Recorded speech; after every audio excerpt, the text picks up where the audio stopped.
Hit the live button now.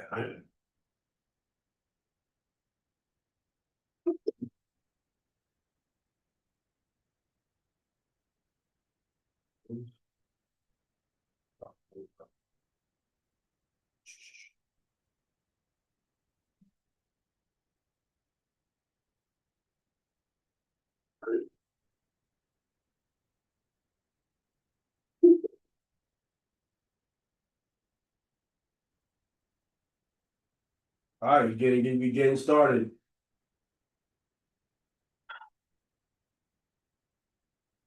As usual, we got any questions? Question before we start.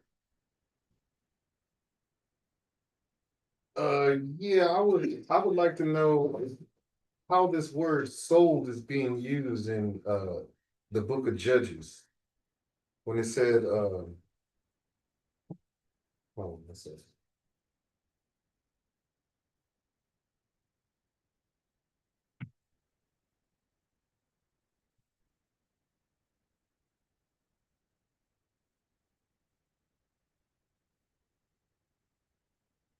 What chapter are you talking about? Judges chapter 3, where it said the Lord sold Israel.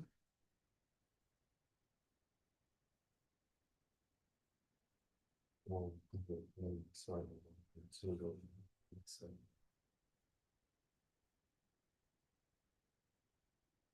You got a verse? The verse you're talking about? No, I think okay, let me find it real quick. I think it's in starting in verse 9. The children of Israel part of it. No, it's earlier than that.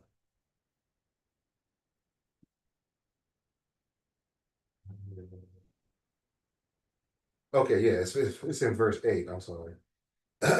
8 years of bondage.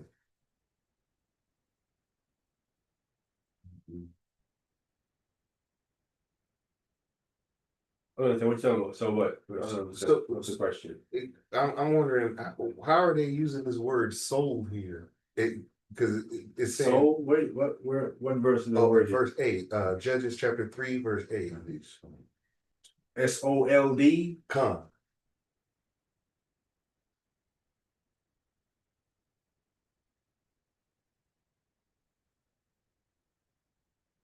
He sold them into the hands of the Cushites.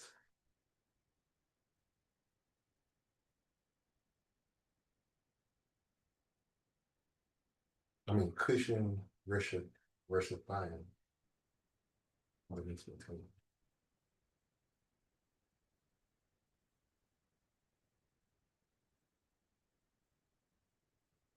Oh, sold is the same thing as delivered. Okay. You jump to verse chapter 2, verse 14. Okay. Judges chapter 2. We put it up here on the screen. Oh. Wow. Okay. I read that. Judges chapter 2, verse 14. And the anger of the Lord was kindled hot against Israel, and he delivered them into the hands of spoilers that spoiled them. And he sold them into the hands of their enemies round about, so that they could not any longer stand before their enemies. So we see the word, so first said he delivered them into the hands. Then next part said he sold them. So it's the same thing. It's using it as delivered. Right. Okay. Because if you sold them, you're supposed to get something in return. Right. Well, you didn't get it in return. Right. So it ain't sold, it's used as being as delivered. Okay. Because that's what I was saying. What would somebody give the Most High for anything? Like, you can't get a Most High nothing. We have sold ourselves for nothing, it says in Isaiah. So, but yeah, it's using it as delivered. Okay. Delivered into hand of it says right there into spoilers that spoiled us. Spoil again is the old way of saying what? Rob. Okay, yeah. Rob. Yeah. Yeah, we robbed. Okay. Robs. Robbers that robbed you. Okay. Yeah, that's old English stuff for rob. They would say spoilers. Okay. Right. Today that word is used different today. Right. They say spoiler alert. Right. Right. That's like ruining something. Yeah. Okay. Well, what they say they're going to divulge something, and they don't want to if you have not seen the movie yet. They're ready you giving you a warning. Hey, this is where you cut it off Right. because I don't want to tell you something that you need to go see for yourself. Okay. Meaning, I'm robbing you of authenticity if I reveal this before you see the movie. I don't want to spoil it for you. That's why I say spoiler alert. Okay. Right? Because I want to spoil the movie for you. I mean, you need to go cut me off at this point Right. and go see for yourself, so you can get it and get your money Right. worth. Exciting. Yeah. Or a shot. Okay. Yeah. I'll break. Any other questions? Any other questions? Remember, we are live. We are LIVE live. All right. If not, let's get on finish up in Ecclesiastes in the Bible. We left off like I think chapter 7. We had left off here, and we went through some other stuff. We were dealing with some Hebrew.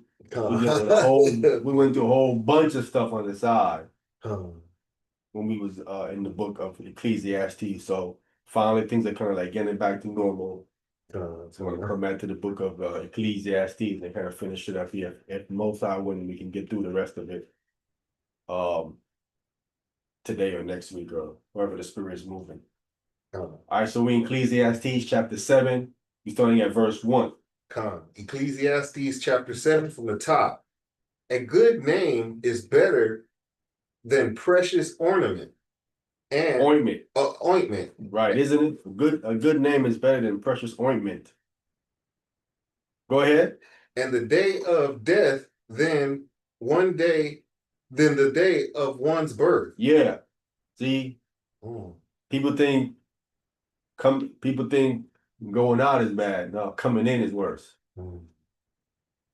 Coming in is worse. Yeah. Gotta face it, the music now. Huh? Gotta face the music now. That's going out.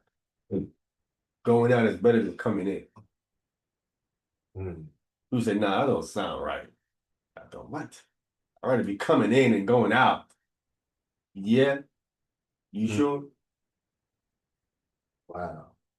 You sure? So that means we seeing it backwards then. Of course you're seeing it backwards. Wow. Wow. Of course you're seeing it backwards. Things are gonna get worse. You want to come into this now? How bad it is? Crazy. Do you know it was better?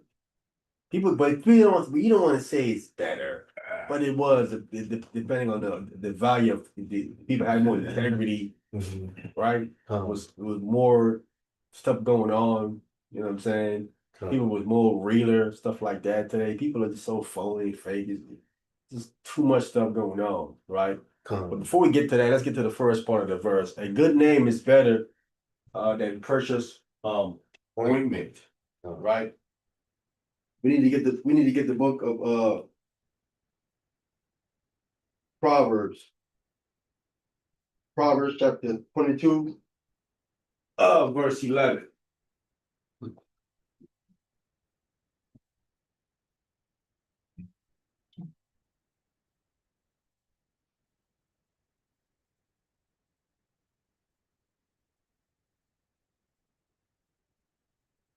Proverbs chapter 22. Let me see. Let me make sure.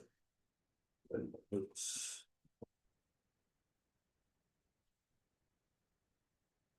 Proverbs chapter 22, verse 1. Proverbs chapter 22, verse 1. Who got that? Go ahead. Proverbs chapter 22, read from the top. Yeah. A good name is rather to be chosen than great riches. See that? It's rather get a good name than want to go chase money or great riches. Today people say, nah, give me the riches. I ain't worried about no name. No. Because if you have a bad name, you can lose your riches. Right? You want to mess your name up. A good name is rather to be chosen than great riches. Go ahead. Great riches, rather than silver and gold. Riches and loving favor rather than silver and gold. And loving favor rather than silver and gold. We rather have these different things that have riches and gold. You gotta have a good name. Mhm. If your name ain't good, you ain't good, right? Con. Con. When people don't trust you, Mhm. they don't want to deal with you. And you got a bad name. When people mess your name up, no one wants to do business with you. That's the reputation of. That's your reputation up. Your name is part of your reputation. You know what I'm saying? So it's better to choose that than great riches. Because a good name can bring you great riches. But a bad name can make you lose your great riches. Easy, Mhm. right? Con. We see that going on right now with Diddy. Mhm. His name is getting dragged through the mud bag, and he's losing a lot of money. Mhm. A lot of sponsors. And was he? All of Was he that. part of that Epstein crap? Yeah, he's all of that. He's part of all of that. He was in there. Yeah. The Epstein file? You got it, so I didn't hear about it though. you gotta get your good name. He got his own part. Better than You don't have to have him know who told him that stuff. Yeah. Picture told me. I didn't see the Epstein. That's the only name that ain't popped up in there. Everybody else. Yeah, he's out in there. Why they destroying his videotapes? God. So a good name is better than precious ointment. Right? Let's get one more. Let's get the Apocrypha. Was it the money no good here? Ecclesiasticus in the Apocrypha, chapter 41,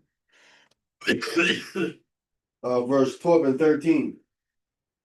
Ecclesiasticus in the Apocrypha, chapter 41.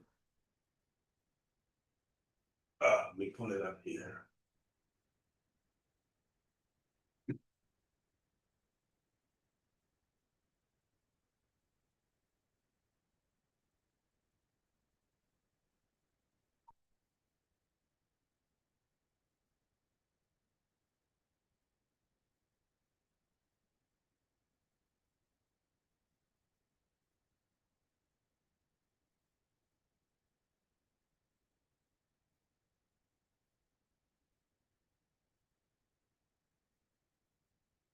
For the love of money.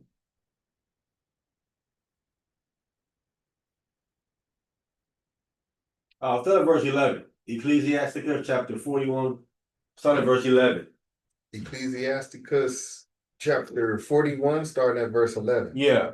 The mourning of men is about their body. Right? Oh. Aches and pain. Oh. Mourning. All kind of ailment. Right? By their bodies. Go ahead. But all ill name of sinners shall be blotted out. Yeah, but an ill name, a bad name, sinners shall be blotted out. Gonna be gone. Them gonna be gone. They bad name. Go ahead. Verse 12. Have regard to thy name. Have some listen, this is what Birdman said when he went up there. Put some respect on my name, bro. Amen. He meant it too. Put some respect on my name. Right here. Have a regard to your name, man. People don't even care. Right? They don't care about their name, man. Have some respect to your name. That's what we were saying about certain people that have the wrong name. Like, fulfill your name, man. Live out your name. Have respect to your name. You saying you name yourself this and that, you live up to that. Stand on that. Have some regard to your name. You know what I'm saying? Go ahead. For that shall continue with thee above 1,000 great treasures of gold. Yeah, look at that's gonna continue. After all that money gone, that good name sticks with you. Right? That means something. Wow. That good name is more valuable than it's more valuable than look at that. 1,000 great treasures of gold. A good name is more valuable than that. It goes a long way. People know a person has a good name. You go to certain places and your money ain't good. But what's good there? Your name. Wow. Your name good there. Said, nah, he good people. Yeah. He ain't got no money. Nah, his name is good. He good. Right. You go to people like, I don't want your money. Keep your money. Right? The saying is all money ain't good money. Right. Right. Wow. A good name is good everywhere. No matter where you go, that good name go and travel. Right? Mhm. Go ahead.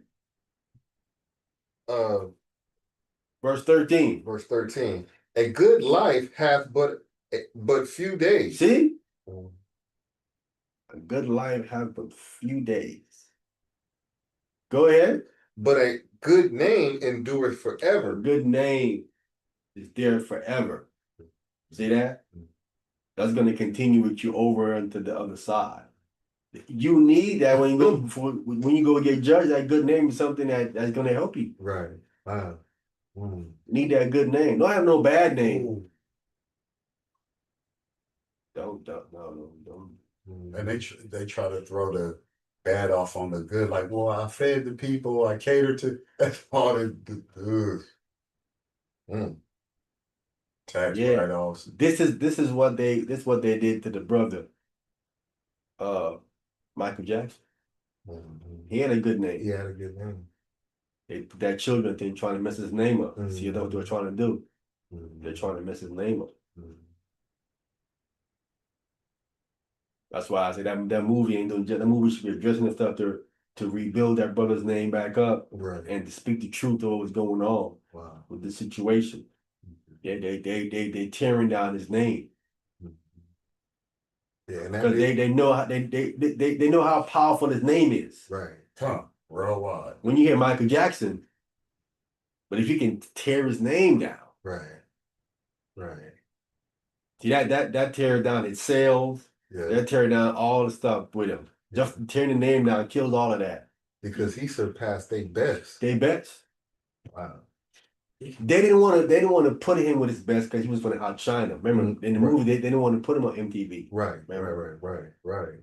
Because he was going to outshine him. When he Right. went on MTV, that's what happened. Right. He was outselling them, outshining them.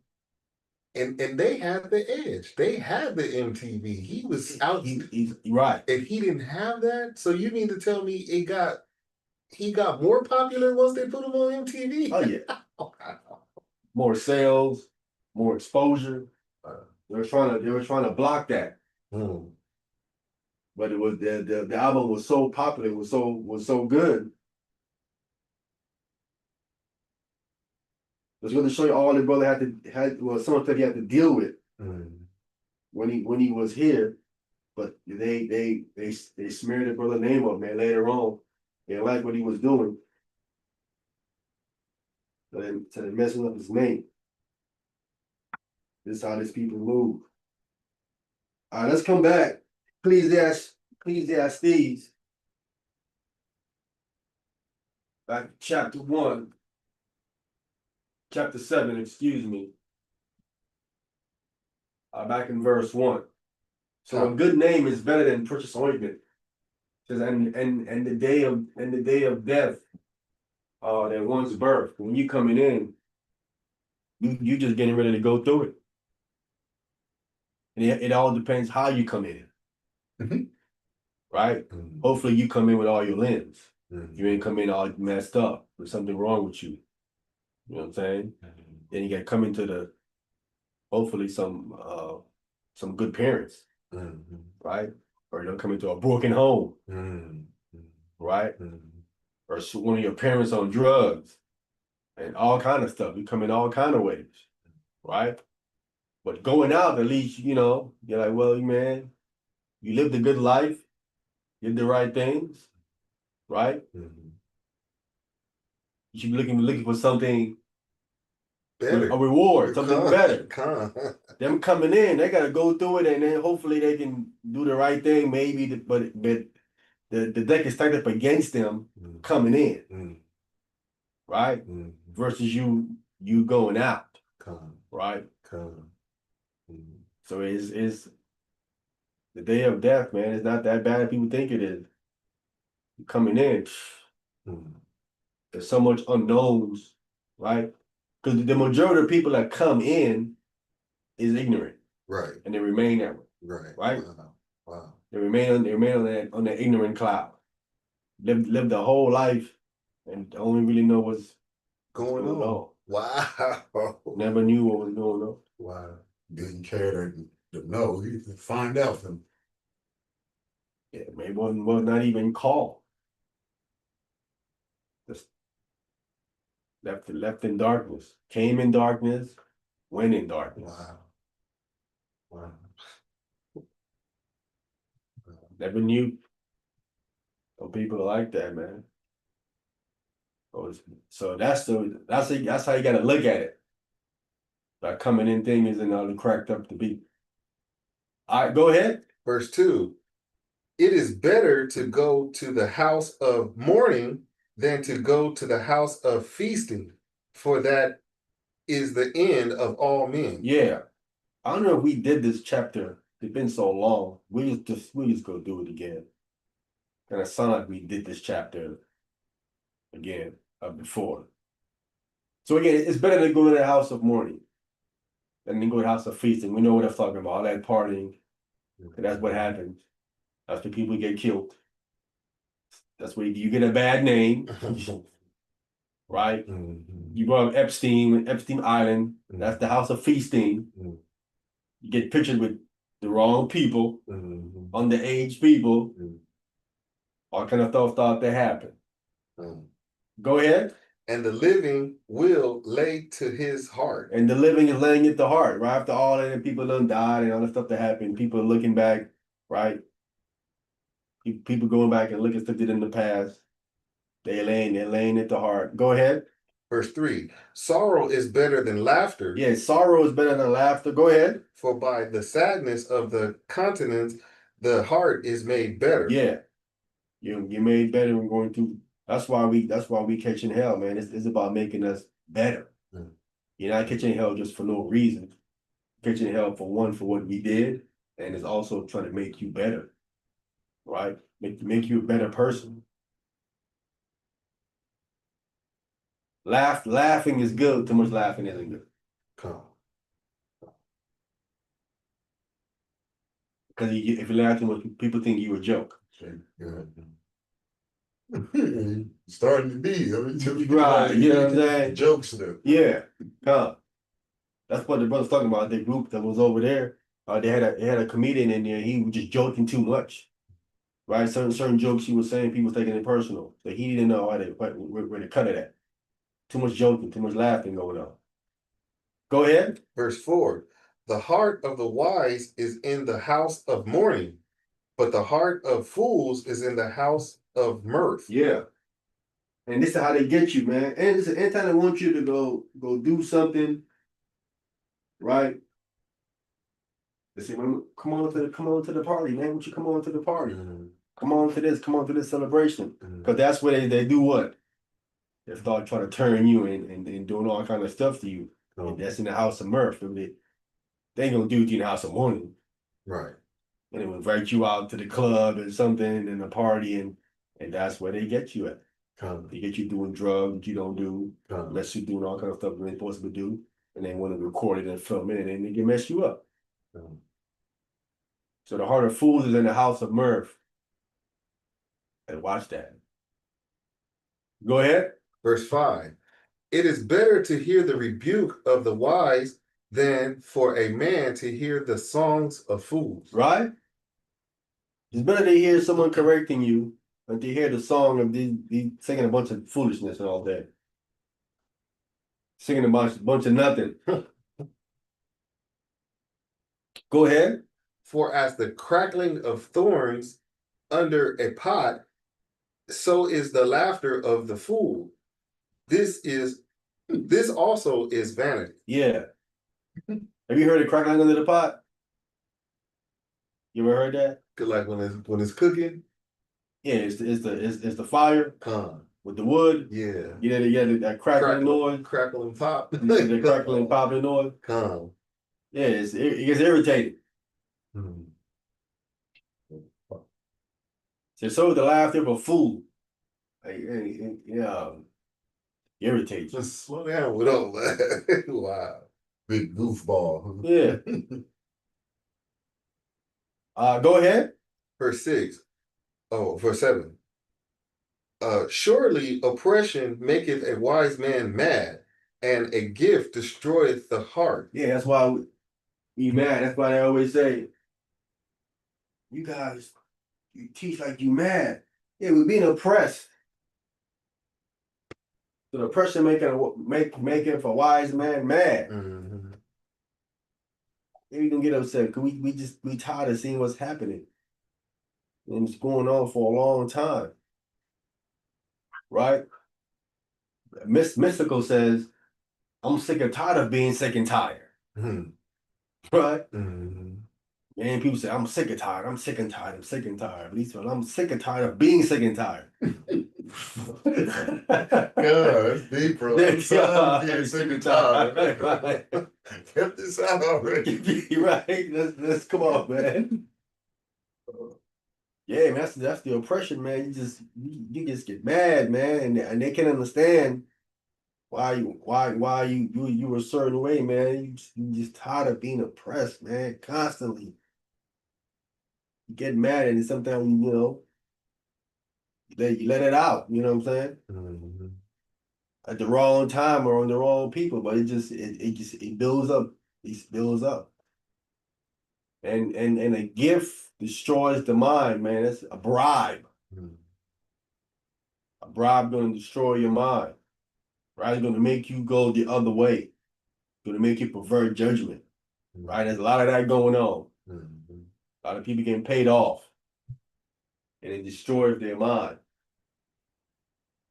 Because now they get used to that. Every time something go on, they gonna want to bribe. They gonna want this, they want to get paid off to pervert judgment. Mhm. All right, go ahead. Verse 8. Better is the end of a thing than the beginning. Yeah, man, better is the end of a thing than the beginning. You know what I'm saying? Sometimes, man, it's better than something to just end. Like, no, let's kill it. God. Let's end that. Let's move on. Please. Yeah. Because, I mean, especially if it ain't getting no better, it's going to be going back to the same thing. Man, we're not doing that.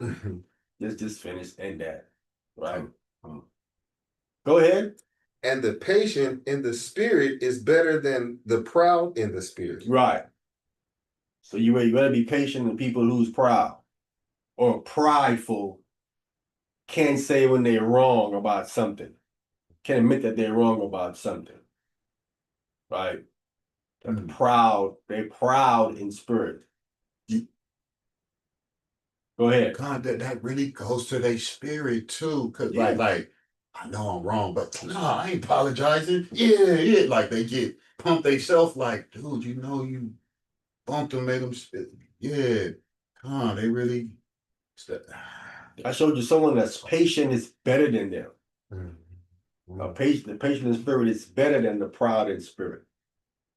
If people trying to do, you ain't better than me. Yeah, I am if I'm patient, because I'm patient to watch and see you continue to make your mistakes, even though we're trying to coach you and tell you you don't want to listen. You too proud to listen.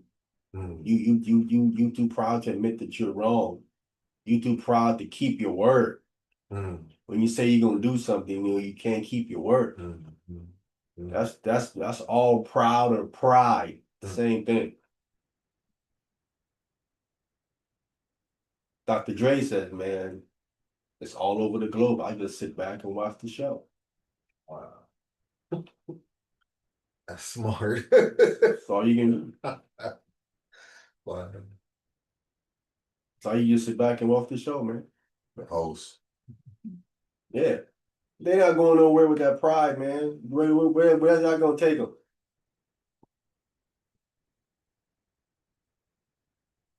Go ahead. Verse 9. Be not hasty in the spirit to be angry. See, don't be quick to get angry.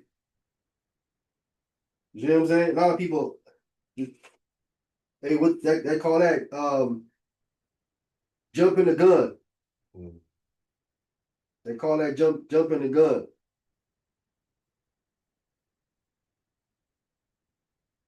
Don't be quick to jump the gun.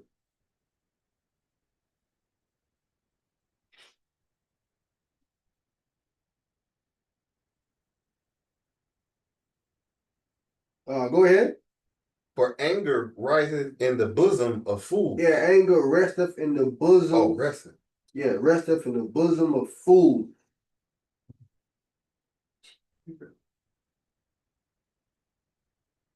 Don't be hasty in spirit to get angry, right? Can we get Proverbs 14:27? Proverbs chapter 14, verse 27. Excuse me, Proverbs chapter 14, verse 24.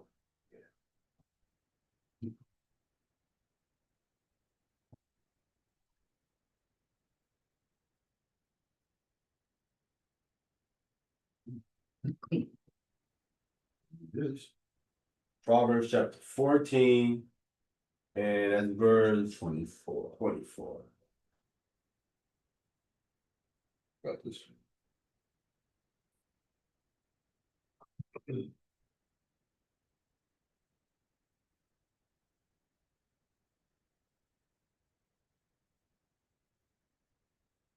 24. Hold on, I'm making sure now 29. It's 29. Uh, Proverbs chapter 14, verse 29. That's what we're looking for. I'll tell you. Go ahead. Proverbs chapter 14, reading at verse 29.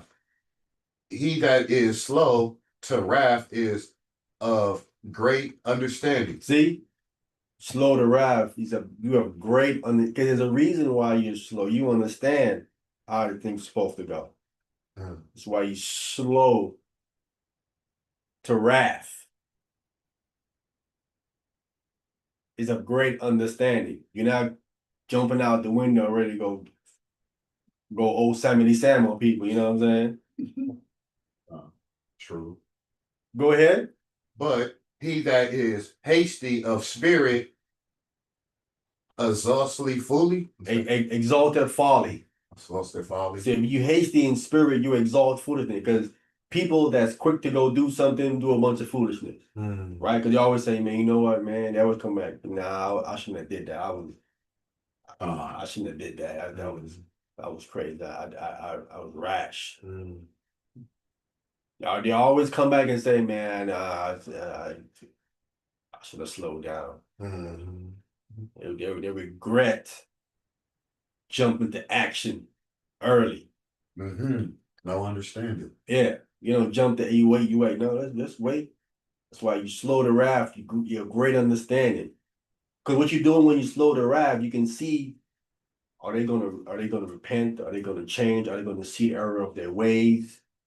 Right? They'll just see if they're gonna catch themselves and say, man, I'm off. Let me catch myself. You wait and see, and then you see, well, okay, hey man, we don't did the slow the wrath thing.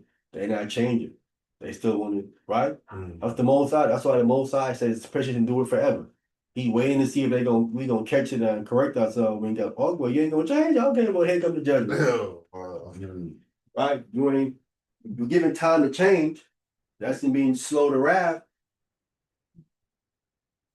Sometimes people need it, but when you see that pride and they're not gonna change, you're like, oh well, man, it's time to push on.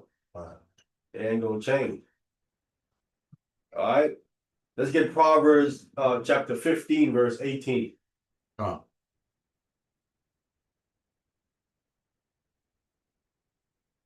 Which one was you reading? Where would say that the wisdom is a person's crown? Or the crown of the wise is the riches? You talking about in Proverbs 14? No, yeah, 24, yeah. The crown of the wise is their riches, but the foolishness of the fools is folly. Yeah.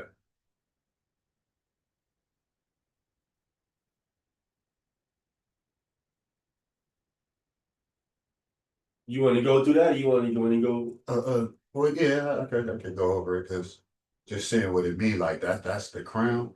Like the what Solomon, that wasn't his crown, huh?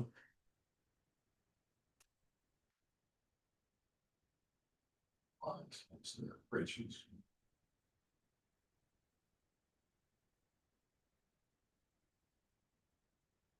So that's what they're granting. Hold on, let me go get it in my just make sure because these people don't know how to translate things correct sometimes. You gotta go back. Gotta go behind it. God. Go over their homework. Gotta go over their homework.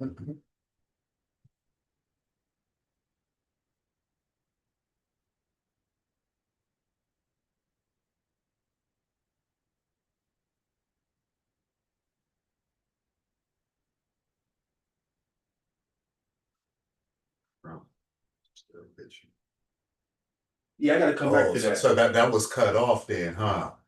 Huh? The crown of the wise is their riches, and then they got them two periods on the side. It was cut off on what it Yeah, was. it's something else. Yeah, this is not. That's why I didn't understand it. Yeah, we get back to that. I didn't. Yeah, we gotta fully. come back. Yeah. That's not. I don't think that's what that thing originally said. Cause I'm looking like that. That's all y'all granted. It's just, why? Solomon had. Wow. All right, so Proverbs chapter 15, verse 18. 15 verse 18. Come. Yeah. I take Proverbs chapter 15, reading at verse 18. A wrathful man stirreth up strife. Yeah. A wrathful man stirreth up strife. That's why you're supposed to be slow to wrath. You have great understanding, because a wrathful man stirreth up strife. Go ahead. But he that is slow to anger, a pleaseth strife. Right. Appeaseth strife, right? Okay. So that's why all these things are dealing with your building up your patience. So you got to slow the anger, appease of strife. So you because a wrathful man, he gonna stir it up because he has no patience. So you slow the anger, that's your patience. So you're gonna appease the strife.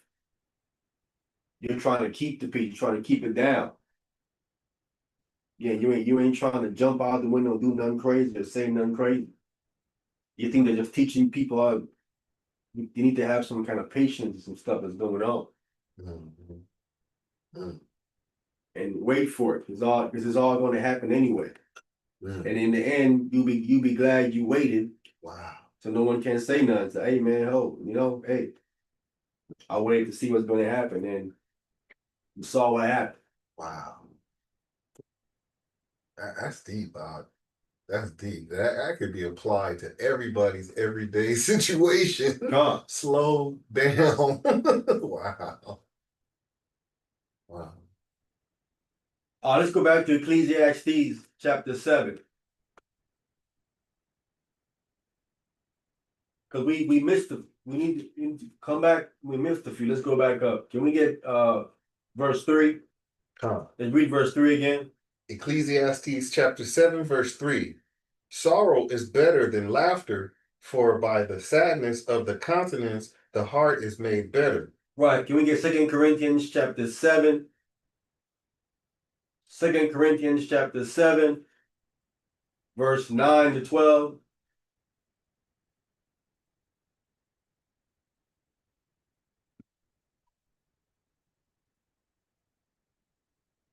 Chapter 12.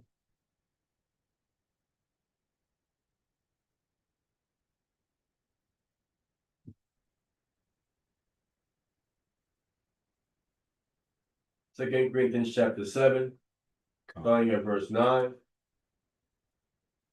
Who got that? Okay. Go ahead. 2 Corinthians chapter 7, reading at verse 9.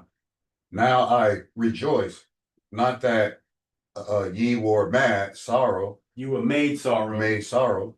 but that ye sorrow to repentance. See that you sorrow to repentance. Right? That's how the sorrow is better than laughter. Right? That you sorrow to repentance. Right? I rejoice, not that you were made sorrow, but that you sorrow to repentance. Go ahead. For ye were made sorrow after a godly A manner. godly manner. Right? You were made that way after a godly manner. Go ahead.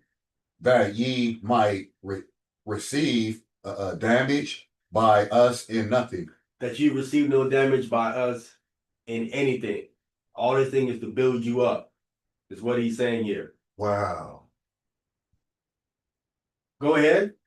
Verse 10, for godly sorrow worketh repentance with repentance to salvation, not to be repented of. Right. See, godly sorrow. Mm. Right? So we're talking about godly sorrow, not worldly sorrow. Come. Godly sorrow, work of repentance to salvation. Come. It saved you. Wow. Not to be repented of. Right? Wow. So you're not saying, man, it was a mistake that I went through that. You're like, no, I'm supposed to go through that. That got me to a certain point that I need to get to. Mm. These things are getting you to a certain point. These sorrows getting you to a certain Wow. point. Right? Uh, Godly sorrow. Go ahead. verse 11. Finish off 10. Verse 10. For godly sorrow worketh repents to salvation, not to be repented of, but the sorrow of the world worketh death. See, the sorrow of the world, that's going to work death. Mm. Right? Mm. The sorrow of the world is when you see people go commit suicide. Mm. Right? They got a sorrow of the world and everything is over, this, that, and the third, and they go kill themselves. That's the sorrow of the world. When you're talking about that kind of sorrow. Right? Right. Not that. The sorrow we go through, we don't think about killing ourselves. Right. Right? Right. The sorrow we're talking about is you changing your action, changing your action, your act, which leads you to salvation. Right. Because it's about you changing. So you're going through something to make you change. Right. Not going through something to make you say, man, I ain't gonna kill myself. Right. That's worldly sorrow. That work is death. When I'm dealing with that kind of sorrow. Come on. Go ahead. Verse 11. For behold, this same thing what ye sorrow after a godly sort. Go ahead. What carefulness it wrath in you. See what carefulness and wrath in you. So the sorrow then is now building you up for you to be careful. Mm. For you to think more now, right? To be more cautious, right? Mm. For behold, this self-same thing that ye sorrowed after a godly sorrow, he says, listen, what carefulness and wrath in you, right? Mm. Go ahead. Ye what cleaning of yourself. What clearing. With clearing of yourself. Right? Cleared you from all of the clutter, all the confusion, right? Right? What clearing yourselves. Go ahead. Yea, what indignation. What indignation, right? Go ahead. Yea, what fear. Go ahead. Yea, what vehement desire. Ye what zeal. What zeal. With zeal. Right, godly zeal. Right. That's when Christ went through the whips and whipping them in the temple. That was the zeal for God. Yeah, because they're following God's temple. What zeal? Go ahead. Yea, what revenge. What revenge in all in you, right? What revenge? Go ahead. And all things ye have approved yourself to be clear in this matter. To be clear in this matter, right? So all these things in you, all these things is to line up in place, but it starts off with the sorrow, which then goes into the carefulness, which is the patience, the clearing, getting everything out. Now I understand what I need to do. Which that then, then the indignation, then the fear, right? The vehement desire, the zeal. But all these are all talking about godly things because it started with godly sorrow. So these are godly steps should be taken through. that in all things you will prove yourself to be clear in this matter. You're not wrong in anything. Yes, sir. So that's like saying to know when to do what. When you do what? Ooh. But you gotta start at the patience thing. Mm. Right? You got to understand. You got to start there. And then everything starts to fall in place. This is what we see God doing. God, a lot of patience. Remember, how many years they had in Noah's time to get it right? 936. 120 years. 120 years they had. Isn't that a long time? That's more time than we have That's more today. than we have today. Wow. Then the wrath came upon them. Go ahead. We're reading verse 12. What wherefore, though I wrote unto you, I did it not for his cause that had did the wrong. Right. I didn't run out to him the call that did the wrong. Go ahead. Done for his cause that suffered wrong. Nor for his that suffered the wrong. Go ahead. But that are care for you in the sight of God might appear unto you. Right. So it's about you, about our care, we're showing you a love for you in the sight of God, that you might see while he's doing this to you, while he's riding unto you, right? What they should do to make them sorrow after a godly sort. This is what he's doing. So we're dealing with that kind of sorrow, right? Let's come back to Ecclesiastes chapter 7, and let's come on back down to verse 10. Come on. All right, go ahead. Ecclesiastes chapter 7, verse 10. Say not thou, what is the cause that the former days were better than these? Now, I was just saying that earlier. So if you don't want to say it was better, right? What is the cause that the former days were better than these, right? I'm saying the past was better, more integrity, more than that. Go ahead. For thou dost not inquire wisely concerning this. Yeah, why? Because there's a lot of factors and stuff that's involved. There's a lot of stuff that's involved. You know what I'm saying? Go ahead. Wisdom is good with an inheritance. See, is good with an inheritance, right? Because without the wisdom, you're gonna lose inheritance. Right. Right or wrong? Yes, sir. It transferred to somebody else. So wisdom is good with an inheritance. So you have all this knowledge, but you don't have nothing. It's like, no, you need to have something. So wisdom is good with an inheritance, right? Go ahead. And by it there is profit to them that see the sun. Right.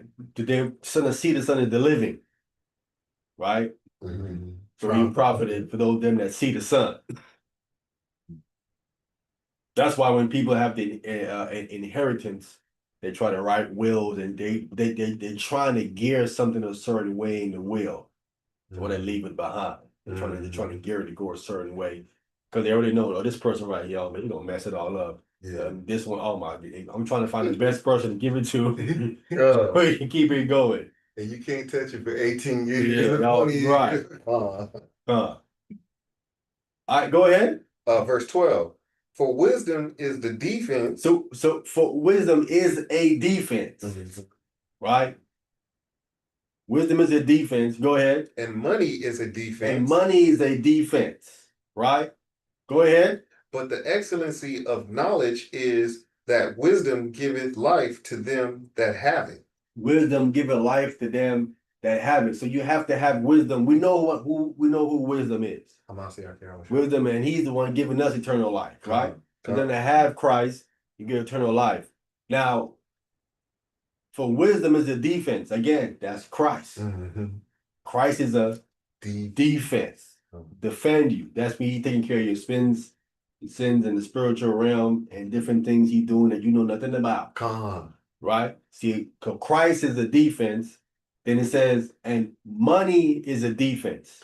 Right? If you have money, you can buy a lawyer or hire a lawyer to defend certain things for you, right? but it doesn't defend you from everything. Right. But it is a defense. When I was coming up, this was one of the scriptures that the treasurer go to all the time. He comes right here all the time. That's smart. Of course, that stuff he don't know too. Like, it's my first thing. This is one of his favorite scriptures, right? He said, "Man, money is a defense, brother. We need to get that bill fund up, that priest fund up. You know what I'm saying? Come, Get that defense." come. Just but excellence, but the excellency of knowledge is that wisdom giveth life to them that have it. So we know in a deeper understanding, this is more talking about Christ when it's talking about wisdom, right? Come. And money is a defense to a certain degree, right? Come. A lot of people that have money don't go to God, they go to their money. Come. Because money is a defense, it could defend you from certain things, but they're not everything, Come. right? Tony? So dealing with Solomon, he can't be considered like no wisdom, huh? Even though, like, you know, we probably know who his past is, but we can't go to Solomon like on wisdom. For certain things, yeah. Certain things you're gonna go to him for, certain things you don't. He don't have the reputation of wisdom, though. He has it to a certain degree, To a certain degree. right? But he could have had way more, right? He had a lot of wisdom that we know nothing about. Something he talked about that we know nothing about. Come. You know what I'm saying? Come. Because he ruined his name. Like Right. start out. Right. His name is smeared, Right. right? Right. Because he did with all these women that he was told not to. So his name is, and his history was definitely shortened. Remember, he was for 40 years. When you read his history, it's 1, 2, 3 out. He's gone quick, right? He comes in like in 1 Kings chapter 1, and he's done by chapter 12. Wow. Done by chapter 12. Wow. David is all the way in 1 Samuel, all 2 Samuel, long time, all kinds of stuff about David. Psalms. All Psalms, everything. Star. You know what I'm saying? Solomon briefly talked about, right? I mean, really 12 chapters is really what you have, and that's kind of basically it. Wow. You know what I'm saying? And Christ come and say, well, it's greater than Solomon is here. And this Lily right here is way more than him and all that kind of stuff. Because he ruined his name in what he did. And he let his wisdom, he wasn't relying on his wisdom. So there's very few stuff we can really kind of rely on him for. Go ahead. Verse 13. Consider the work of the Most High, for who can make that straight which he hath made crooked? Who can do that? Nobody. This is a verse you need to try to put down for Servant Smith. Because if the scriptures are saying that Esau is wicked, Who can make them straight? who can make him straight? He's made that way, right? And his father ain't gonna straighten him up. He want him to be wicked. Yeah, he crooked. He crooked. You trying to make him straight? When he don't listen, he don't want. First of all, he don't want to be straight. Let's just get that point. He missing that point. They don't want to be straight. Right. And that's an offense. Yeah, he think they want to be. He think if someone say to you, man, I believe in Christ, he think they want to be straight, not knowing the person just giving you lip service. Wow. He just listening to talk, not action. Right? But it's something that God made straight. You can make it crooked. And you make it crooked, you can make it straight. Or you can't. And you can't. That's the question. The question is no one. Only he can do that. All right, go ahead. Verse 14. In the day of prosperity, be joyful, but in the day of adversity, consider. See? And when things are going good, yeah, be happy. Things are going good. I said, but the day when things are going bad, you need to do what? Consider God. No, consider. Consider, come. Just consider. Okay, come. Why? Because that. Because if something is going wrong, why is it going wrong? Mm, We catching adversity, catching hell, you gotta stop. Wait. Why are things going like this? mhm, Is it a test? mhm. Is it judgment? Right? That's why I'm telling you, in the day of adversity, consider. Wait, stop. Why am I going through this? Why is this happening to me?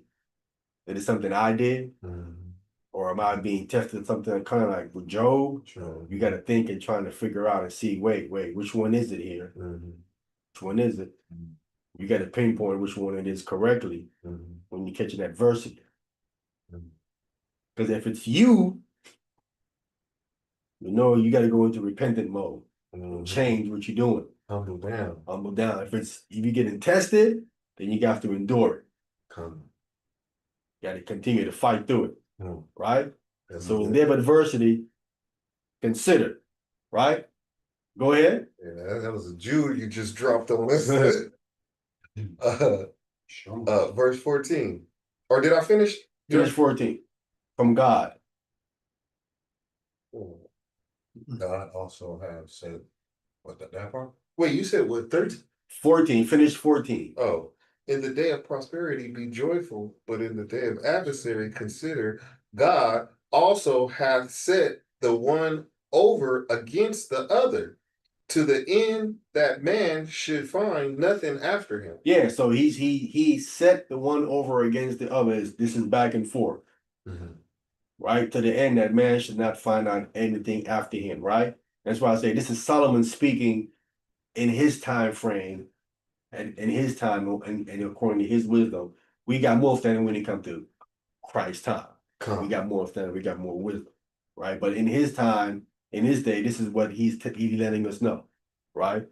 God has said certain things, one against the other. So certain things are against the other. But again, the only way you figure this thing out is that you have to come to God, right? In his time, he would come to God, and God would let him know what's going on. Because there's a reason for everything that's happening. You just got to try to figure out or come to God and ask, right?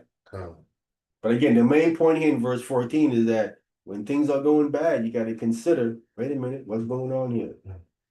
What's happening here? That's a very important thing for you to get that part right. All right, verse 15. Verse 15. All things have I seen in the days of my vanity. In the days of his vanity. See, this is show you just where his mind is, right? His mind, my days are really not worth anything, right? Because he catching a lot of hell because he don't want to listen to the Most High. Go ahead. There is a just man that perisheth in his righteousness, and there is a wicked man that prolongeth in his life in his wickedness. Right? We've seen that in our time.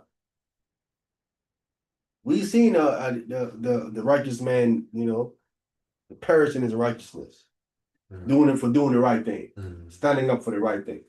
And we've seen the wicked man live longer, doing his wickedness. Right? We're saying like, well, why is he still around? Doing a bunch of wickedness and he's still here. Doing a whole bunch of stuff.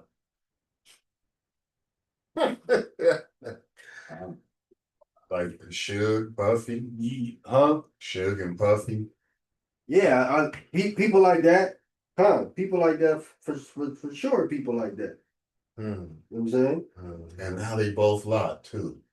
Yeah. And the RZA said it's always the good ones that have to die. Wow. After the laughter. I want to get the book of Isaiah. Let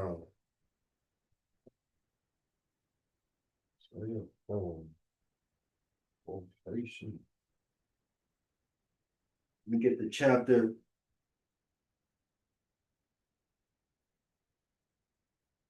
We can get it down.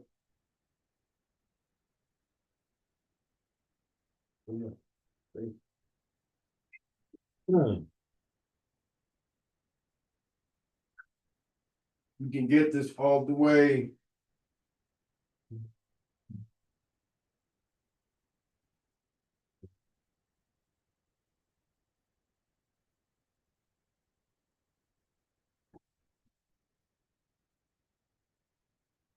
After what? Is to sit back and watch the show.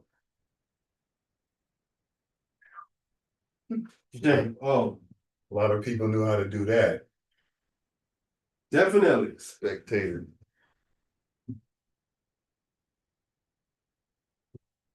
But They still doing that.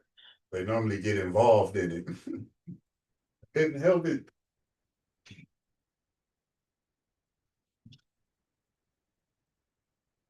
Isaiah chapter 57. Uh,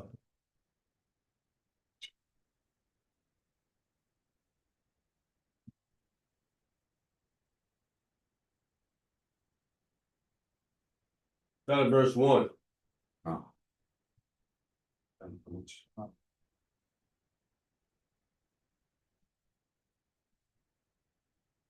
All right, who got that? I'll take it. Go ahead. Isaiah chapter 57, reading from the top. The righteous perisheth, and no man layeth it to heart. See? Righteous man perish. If no man don't make no big deal over it. Right? Go ahead. And merciful men are taken away, none considering that the righteous is taken away from the evil to come. See? No one is thinking that he's taken away because evil coming. And God, let me get you guys out of here. Get you guys up out of here. This is what he was doing before the flood. He's saving. He was moved. That's what he was doing. He was taking them out. That's what I'm saying. The day of death, we worry it could be God. Like, listen, I'm about to bring you. Let me pull you up out of here. Methuselah. Oh, that was good. He died a week before the flood. You got like, let me pull you up out of here. Wow, that was I'm about good. to bring it. Wow. So when you dying, if people get caught up too much, it could be God. Listen, I'm trying to come save you. I'm about to bring it. Right. The blender's coming. He's coming. Yes, sir. It's not even really hard to ask that question.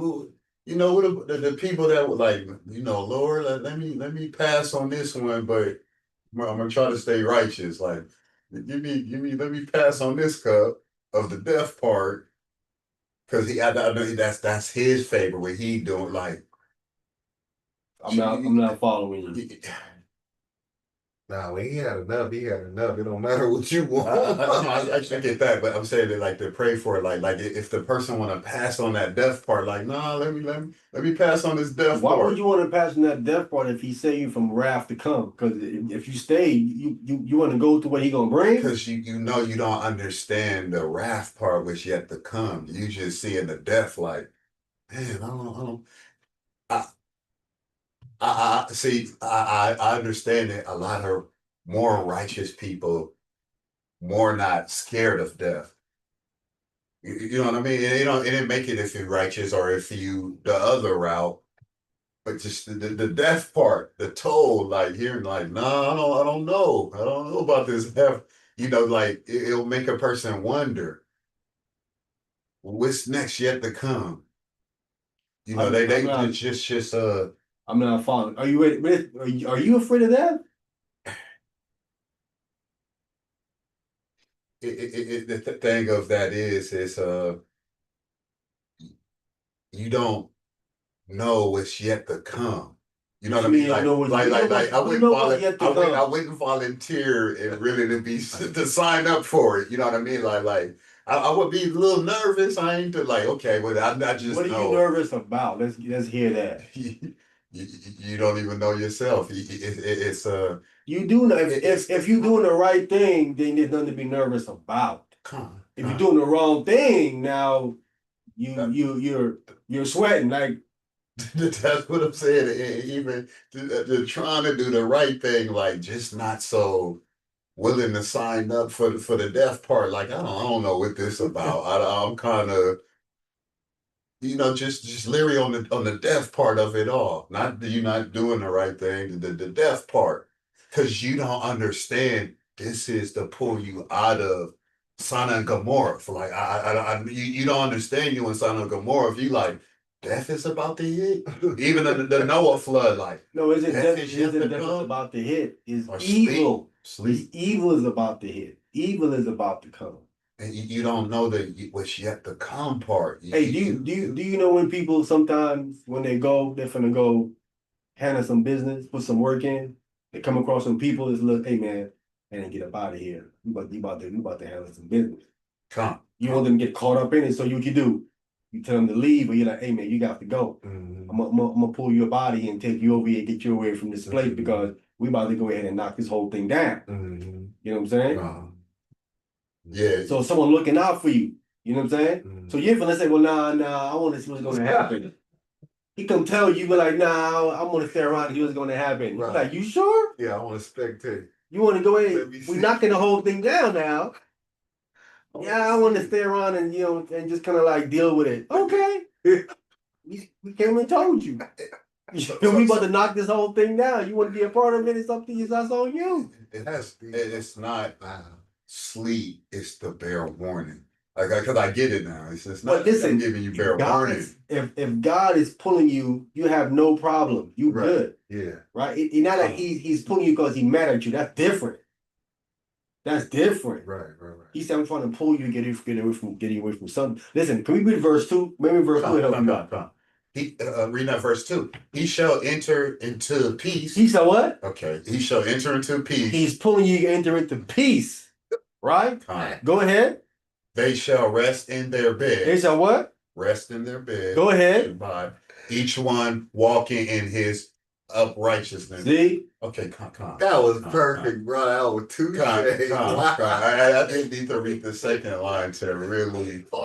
That's what he doing. You think you just maggot food and people wonder like what this dude know what he did while he like death hit his way, like they know you.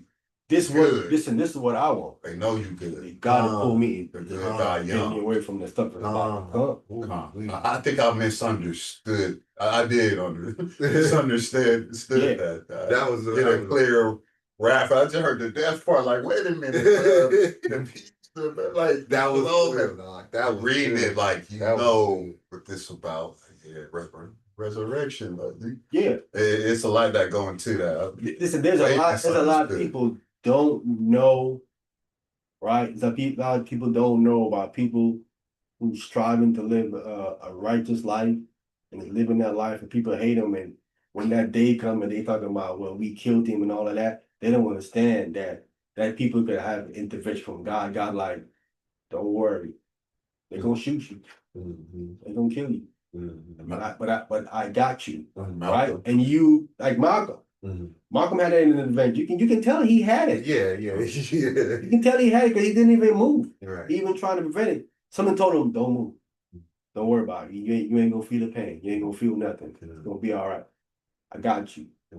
I'm gonna allow this to go down, but for whatever reason, and you feel that calmness come over you, and you're not worried about nothing. You know what I'm saying? Because you feel that there's a greater power telling you, I got it.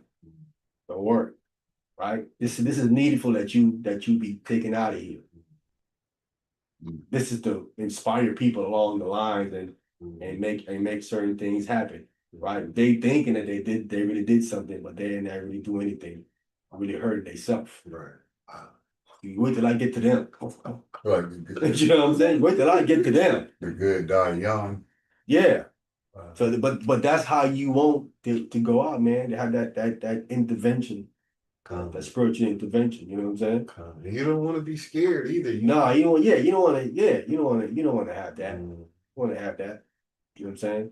When your enemy's running up on you, ready to take your life from you, don't want to have that. No, you want to have that peaceful exit out of here, right? So they say enter into peace, peaceful, right? Rest in their bed. This is how Isaac, Abraham, Isaac went out like Jacob and them like that. Put their foot up in their bed and they peacefully, you know what I'm saying? Yeah. Exited out of here. Huh? Even Jacob, he kind of Yeah, he knew he was coming. He told before, so yeah, I need you to get the prophecy down and get them together, give them the last sayings, and then hey, I'm gonna take you out of here, right? And Christ said they're still alive, right? Time they sleep. Yeah, shoot, they living. And Christ said they didn't have the God of the dead, but the God of the living, Living. Huh. right? God. They living onto the Most High. So we shouldn't, yeah, man. Again, that's how important it is for you to do the right thing. That you don't have to worry when this time comes around. Mhm. See, if you're doing the right thing, then now you worrying about when this time comes around, Come on. right? Come on. You worry what's gonna happen. And this verse 2 is a promise, so you know you good. Yeah, you really gonna gonna pull your body in. You just, the worry come across it not with the full understanding. That was the full Because understanding. you know what, it's something like that. You hear the good die young, but you're like, man, no, man, not him. Like, could he have? But you feel it though. Like that's the Most High taking them off this set before he probably was corrupted or something else ruptured wrong. Come. Methuselah. Especially the people that don't know the word, they like they ready to start a war over that. Yeah, people don't. I mean, as I said, people don't because you don't. Innocent bystanders. They don't understand the plan of how God do certain things. You just see certain things. You don't fully understand what's happening. You know what I'm saying? You don't fully don't know what's happening. But you just said the perfect word though. God has a plan. So you need to rest in that. You know, this Yeah. this is his work. So Yeah, we good.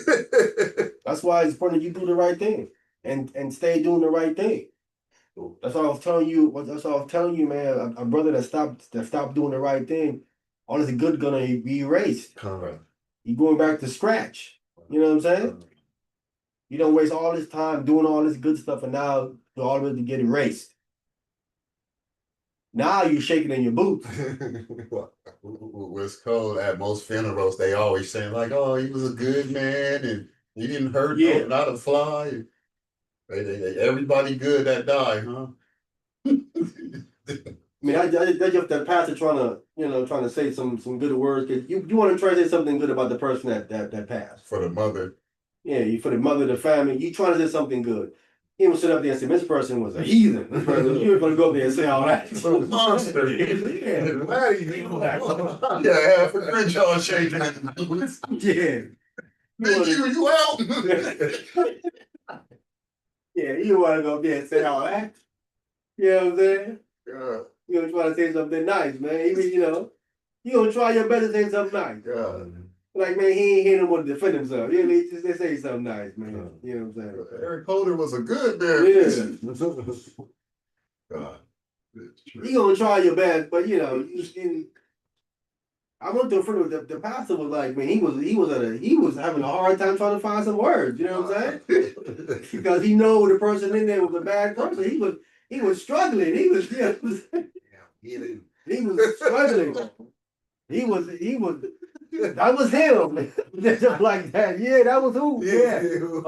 That's him. That's him for sure. He just struggling with words. Man. I saw like that's that man. Wow. I know how it is, man. Right? No, his character. Because he come there and the majority of the people he see back there, nothing but my gang members. Right. You know what I'm saying? I'm in perfect behavior. Yeah, he's like, whoo. I feel like about this one. Hope it pop off.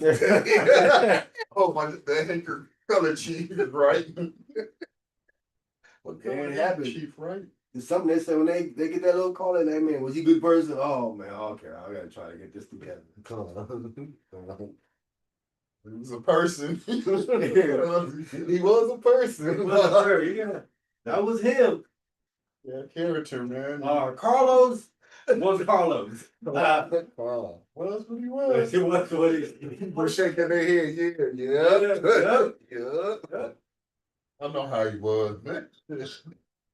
Hey man, that's why you need to do some good, man. So we got something good to say about you when it's time for you to go. You want people to go out there have a hard time gonna say something good about you. That's not good.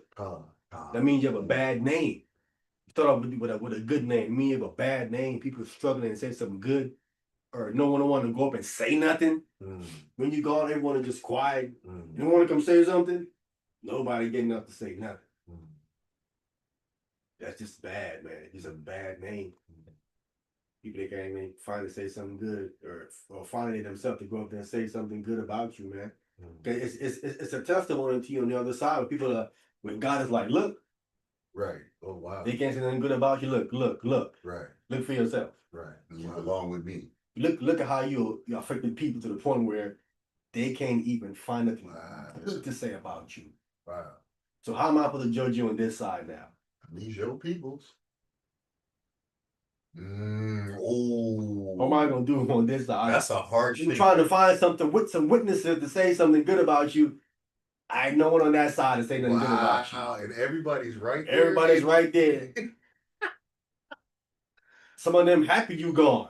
Wow. Nobody got up and said And nothing. you back there looking and just and seeing it, witnessing for yourself. How it is, you're like, wow. Nobody? You shaking your head too, like, wow, that don't look good. My boy right there. My boy, you say something. Your boy ain't say nothing. Wow. Wow. It's just, yeah. You know what I'm saying? I'm sure people have died. They've seen their funeral and stuff, and they see what people say or didn't say about them. You know, you get a reflection of how you affected people in your life there, and what they think about you and stuff like that. You know what I'm saying? I've been in funerals where no one said nothing. Wow, this is what they think about you. I'm like, wow. I'm like, no one y'all gonna say nothing. Wow, great. He'll give you the shirt off his back. Yeah, man. So that day, it speaks a lot to that person when he lived. You know what I'm saying? The people that come to the funeral that actually make it, it speaks volumes of that person, man. Yeah, show. That those are your last testimonies of what you did, right? Back to dirt. And those things carries over on Judgment Day on that side. So it's up to you to do the right thing, man. Let's go back to Ecclesiastes in the Bible. And we left off at, what was we at? Verse 16. Verse 16, go ahead. Ecclesiastes chapter 7, verse 16. Be not righteous over much, neither make thyself over wise. Why shouldest thou destroy thyself? Yeah. Why should you, hold on. See what I have here. Yeah, be not righteous over much, right? You were trying to get everything. You just, that's what the brothers were talking about when they said, "Oh man, brother, you over righteous." Over righteous. Nah, brother, they weren't over righteous. They think the verse is saying, "Don't be over righteous." That's what the verse don't say be over righteous. Right. First of all, you can't even do that. Come. You can't do that. That's impossible. Right? How you over righteous? What? Nah. Can't do that. Like that's made to be a bad thing. Huh? Like it's made to be It's a made bad to thing. be a bad thing. You're overrated. It's supposed to be a good thing. God. You're supposed to be that way if it's possible to attain that. You want to be that way. Perfect. Perfect, right? The verse don't say that, brothers. The verse simply says, "Be not righteous over much." You know what I'm saying?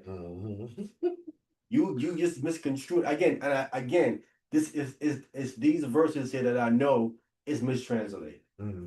This got to be truthful. Not to be righteous over much. No, you're supposed to be righteous over much. You're supposed to. Right? For most of your life, at least be righteous. For most of it. Right? You good, gotta outweigh the bad. Yeah. Hey, mistranslating stuff, right? Next part say, neither make thyself over wise. How you do that? He's just too smart. Oh, you too smart for your own good? Is that what you're trying to say? But you want to be Who don't want to be wise? Over wise? It has to be saying something that you too wise for your own good. Something to that effect. Right. Right? Right. Because I mean, over wise, I don't know how you get that. Mm. You get over wise. You know what I'm saying? You're just too smart. I think that the object is to get as smart as you can, Come. right? To help you, right? Mhm. Why should thou destroy thyself? So in other words, when you're looking at it in a whole, if they translating this thing correctly, it is saying they have balance, right? Mhm. You're not heavy, too righteous on this side, you ain't too wicked on that side, right? You just balanced out, right? Come. Because well, you want to kill yourself before your time. But if you're balanced out, I mean you have just enough wickedness that you have goodness, and you don't want that. Right. You want to be all the way up on the righteous side and all the way down on the evil side. You don't want to balance out when it comes to that. You know what I'm saying? That was some bad advice. Bad advice. You know what I'm saying? You tell Paul didn't do that. Yeah. Your wicked gonna overthrow your What he's saying, you even kill, right? You don't want to be even killed. Mhm. That reminds me of lukewarmness. Yeah, right. You don't want to be even. You want to have the righteousness tilted up, Mhm. right? Yeah. Because if you even kill something gonna tilt you over in one way, Mhm. right? And it's usually the bad side gonna tilt you. Is gonna tilt you over. Come. You don't want that. All right, go ahead. Verse 17. Be not over much wicked. Be not another one again. You gotta be not over. Wait a minute. What's you mean? Be not over much wicked. You trying to say be look? I can be a little wicked then. I just can't be wicked at a great level, but I can do a little bit of little dirt. You know what I'm saying? Be not. Go ahead. Neither be thou foolish. Why shouldest thou die before thy time? See, there it is again. See what I'm saying? Again, they have to be mistranslating these things into English. They're not understanding these Hebrew concepts. They're not telling you to be a little wicked. Don't be a much wicked. A little bit is good up in Tone there. it down. What's that little lump of like lever? Hey, don't shoot them. Just smack them up with you know what I'm saying, with your hand or something. You know what I'm saying? Tone it down a little bit. Don't be a fool, man, a little bit. Why should you die before your? Wait a minute, I'm gonna die before my time. From a little wicked. I want to be much wicked. Just a little wicked in this. No, none of that. What about no wickedness? That's foolishness, right? Because if you're righteous, then you're gonna die before your time. Because this world don't like people that's righteous. Right. They want to get rid of you. You become a threat. You're doing the right thing. Nah, we gotta get him out of here. We got to go. A little wicked, they like that. So, yeah, man, he's straight. He's straight. You know what I'm saying? You do a little bit of, you do a little this, little that. Yeah, he good. I like people like you because they know they can continue to manipulate you and get you to do more. A little leaven, like Tony. Little leaven, yeah. Leaven the whole lump, right? And the purge, you say purge out that old leaven. It may be a new lump. All right, go ahead. Verse 18. It is good that thou shouldest take hold of this. Yea, also from this withdraw not thine hand, for For he that feareth God shall come forth of them all. Right? So take hold of that, right? And don't withdraw your hand from that. Fear of God. The one's gonna fear God, he gonna come forth of all of that. On whatever side you're on. Whether God decides to pull you or not pull you. Right? That you want to have that fear. You know what I'm saying? These people don't have a fear of God. They're not afraid of God, bro. You know what I'm saying? You ask people, are you afraid of God? He will give you a bunch of lip service. They have more fear of man than they have of God.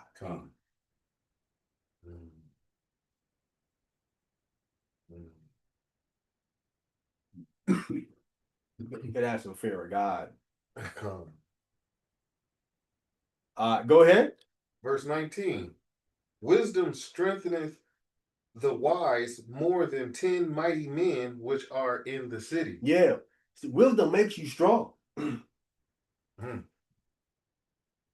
It ain't making you. It can make you strong physically now. Don't just not get that twisted. It can get you strong physically, right? But more so, it gets you strong spiritually. That's where you want to get strong at, right? The the most unused muscle is the what? Brain. The brain. See? That's the one. That's the muscle they don't like to exercise. Want to exercise them other one. The most important muscle is the brain. That's the one you exercise. That one. Con. Lift some weights up there with that one. Put on 345s up there. Get on swole. Get on swole up there. Get on swole up there. That's where you need to be smart at up there. So wisdom strengtheneth the wise more than 10 mighty men which are in the city.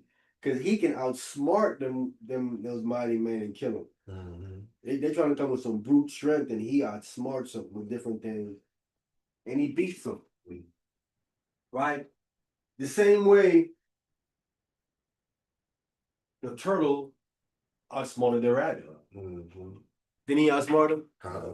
Yeah. He was flexing his brain muscle on him. Right? He's trying to flex his leg muscle. Con.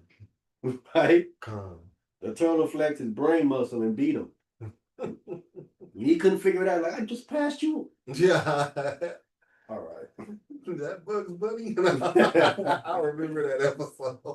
Yeah. Yeah. All right, go ahead. Verse 20. For there is not a just man upon earth that doth good and sin not. Yeah, that's in his time. This was his understanding of it. Right? Brothers, come here. He said, man, there isn't a just man upon earth that doeth good and sinneth not. They give you this situation that, you know, you have to sin or you're not going to go. It's not true. It all depends on the Most High working with you and how you doing your thing. Right? All depends. If you can't put everybody in the same thing, there's always some exception. You might not believe it. People don't believe it, right? And that's why when you read certain things about Enoch. You said, well, now did Enoch sin? Didn't die? Did he? We don't know. Maybe, I don't know. What is it impossible that he didn't sin? Is that possible? That's why he didn't die. Elijah didn't sin. That's why he didn't die.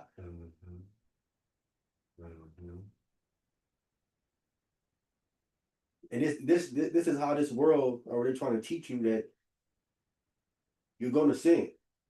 Not necessarily true. It's all about the information and knowledge in the more you know, right? The more you know, you know how to navigate better. Yes, sir. That's why the Most High wants you as a babe. He wants you to come in young. So you don't have to waste all that time. Teach you, what you need to know. Come. Not wasting time on this nonsense they're trying to teach you out here. That's a waste of time going to all these colleges and all that. That's a waste of time. You need to man used to come out of high school with a trade, work a job and have a house, 2 house children and all of that. And live the more enjoyous life. Right?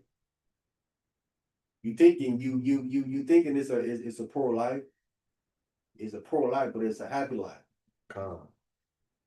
We ain't dealing with all that other stuff. The saying is, more money, more problems. So poor life is less problems. More money, more problems. That's how it goes. You think people think more money, less problems. Wrong. That's not what it, that's not how it works. Yeah, that's Puffy said. The more money we come across, the more problems We we see. see. Wow. Now look at them. Yeah, because you have more eyes trying to take it now. Mhm. More people focused on you. Mhm. The poorer you are, the one looking over there. Wow. You gotta worry about that. Mhm. I don't want to take nothing from you. You have nothing. Come on. Yeah, but you poor, but you happy. You ain't worried about the jack man, the robber, and all the different things. Right. Mm. You're more happy. The people around you are more genuine and real. Mhm. People that rich got a whole bunch of phony people in front of them, phony people around them, man. Mhm. And a lot of them know it. A lot of them know it. And they like it at a certain time. They love hearing No, they each love. other. Yeah. Oh, man, King, you shining, man. You probably taking out the trash in his Yeah. pajamas. Man, you just look like a model every time I see you. The Yeah. Juice Crew, they getting juiced up. Yeah, Cool J had a song about that. When he was rich, all his friends was on this way, and he lost his money. Mhm. Friends gone, women gone. Mhm. Who? He said his man said he was bugging. He said, what? Because he broke. I'm bugging because I'm broke. It happens, man. That's how it is. I wish I would have known you thought like that before I shared all them All hundreds that of money. thousands with you. Wow. Yeah. Probably ran through millions. Yeah. A lot of brothers got rich in different sports, man. And them boys is what make them broke. Mhm. Mhm. Spending all his money. He look up, he can't believe he didn't spend $100,000 Mhm. going 4 hours. out with his boys. We're like, what? And the bill came, he what? 4 hours. 100 grand. Like, nah. In his mind, he thinking 10. Mhm. What you thinking? We spent about 10. No, you spent 90 more, sir. 90. 90 more. Ouch. Slap that long bill on you, you see all that stuff costs. Mhm. $500 glass of water. Yeah. What kind of water is What kind of it? water is that? It's gold The holy water. water? It's got gold in it. Found the you water? Kind of frozen.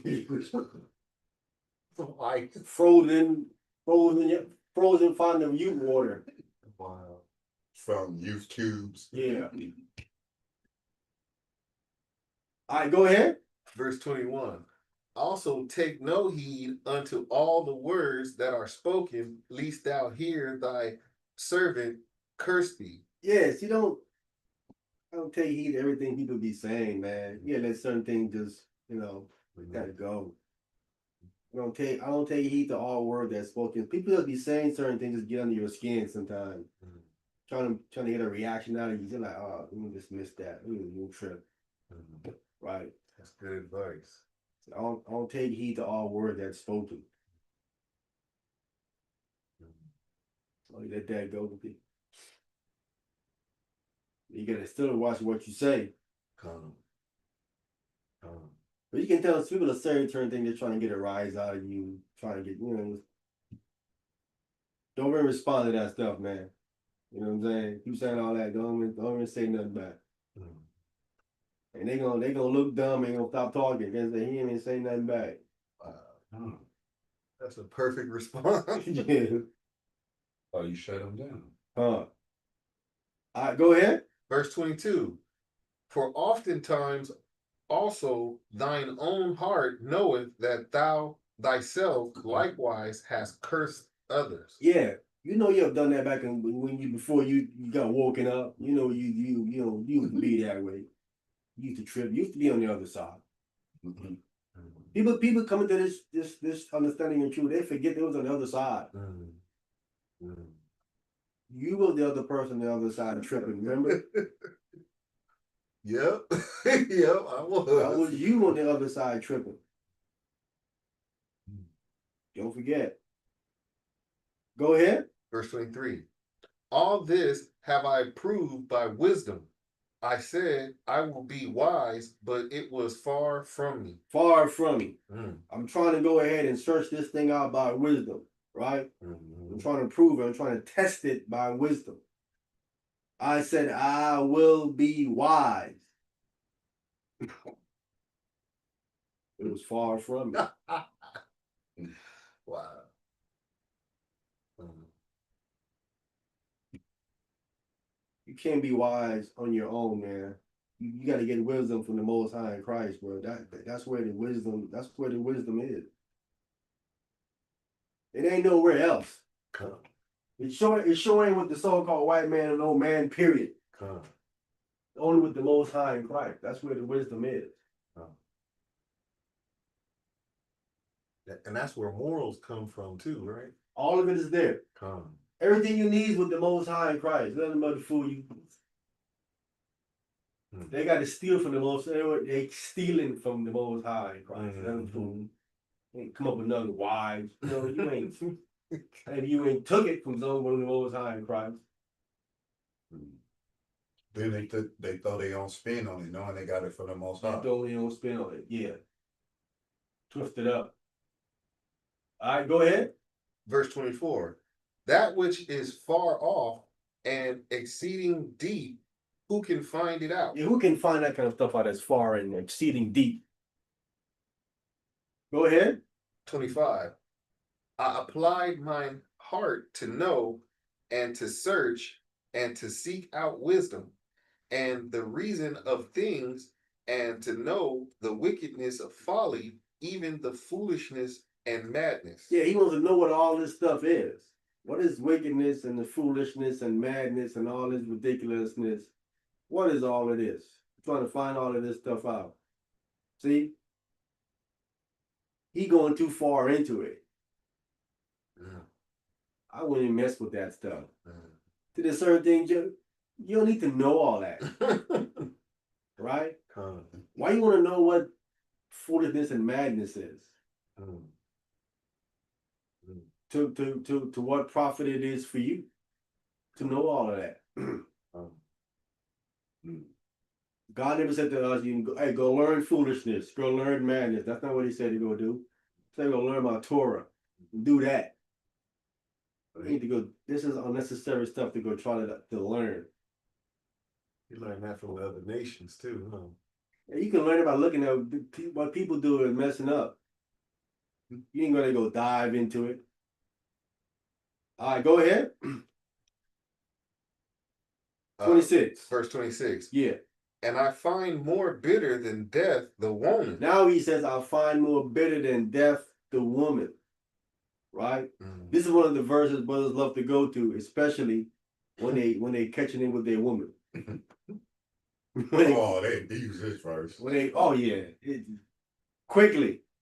Make that Ecclesiastes, brother. You know the one.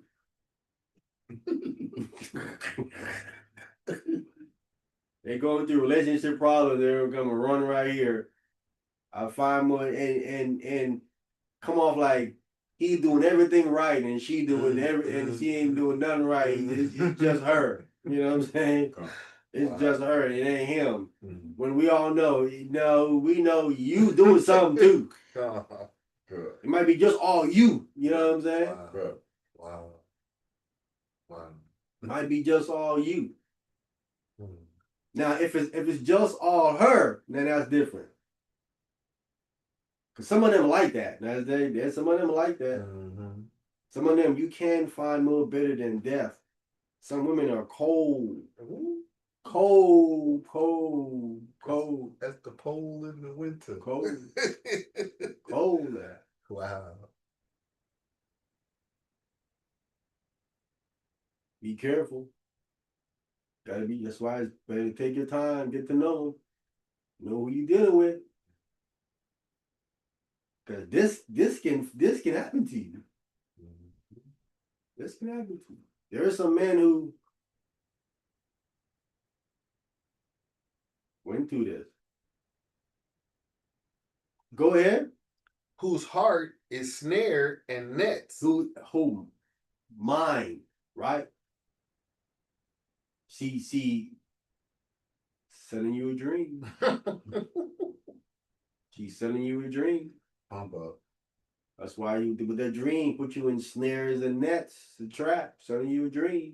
Go ahead. And her hands as bands. And her hands as what? As bands. What is that talking about? Trapping by handcuffs. Her hands as bands. Bands will make you in. Bands is bands. Like I'm thinking of rubber band, like bands. How can her hands band you? Or Stop me. not ban you as far as get you away, but bans you, tie you up, Or marry you. marry you when you put a ring on it. See, you put a ring on her what? On her hand. And her hand, right? Or wedding band on the hand. You put a wedding band on her hand, right? Wow. But you don't usually put one ring on there. You put a ring on the other hand too, right? Mm-hmm. They ain't gonna go for one ring. Mm-hmm. They need more than one ring, Mm-hmm. right? So it's hands. See her hands as bands. Got you buying all kind of stuff, right? Wow. You buying all kind of stuff. You put a ring on it, and now you trapped up. Spinning You bands. trapped up. Spinning bands on these hands. Spinning bands on her hand, right? The bands, huh? Racks upon racks upon racks. Racks on racks on racks. Yeah. You know they don't want nothing cheap. Don't come Right. with that. What? Right. Nah. 20,000 for a ring? Yep. 20 bands on her hand.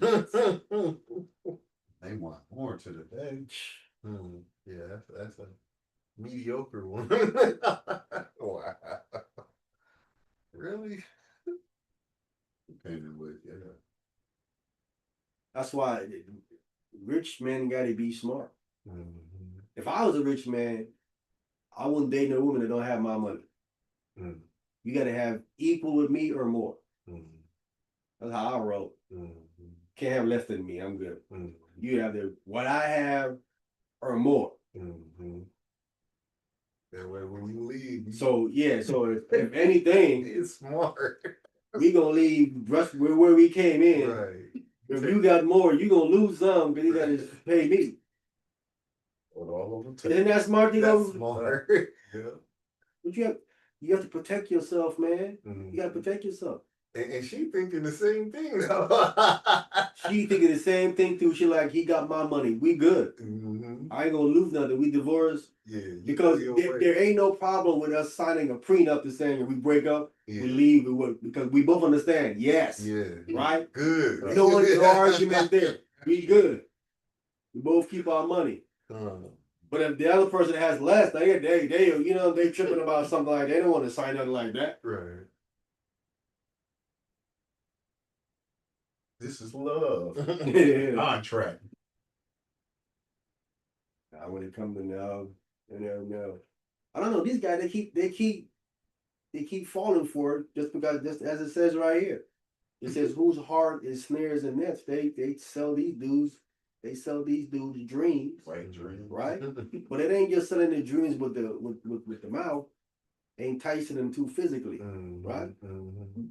Touching on them, rubbing on them, and all they get them. Mm-hmm. Wet dreams and neck Wet dreams. dreams and neck dream, all of that. All of that.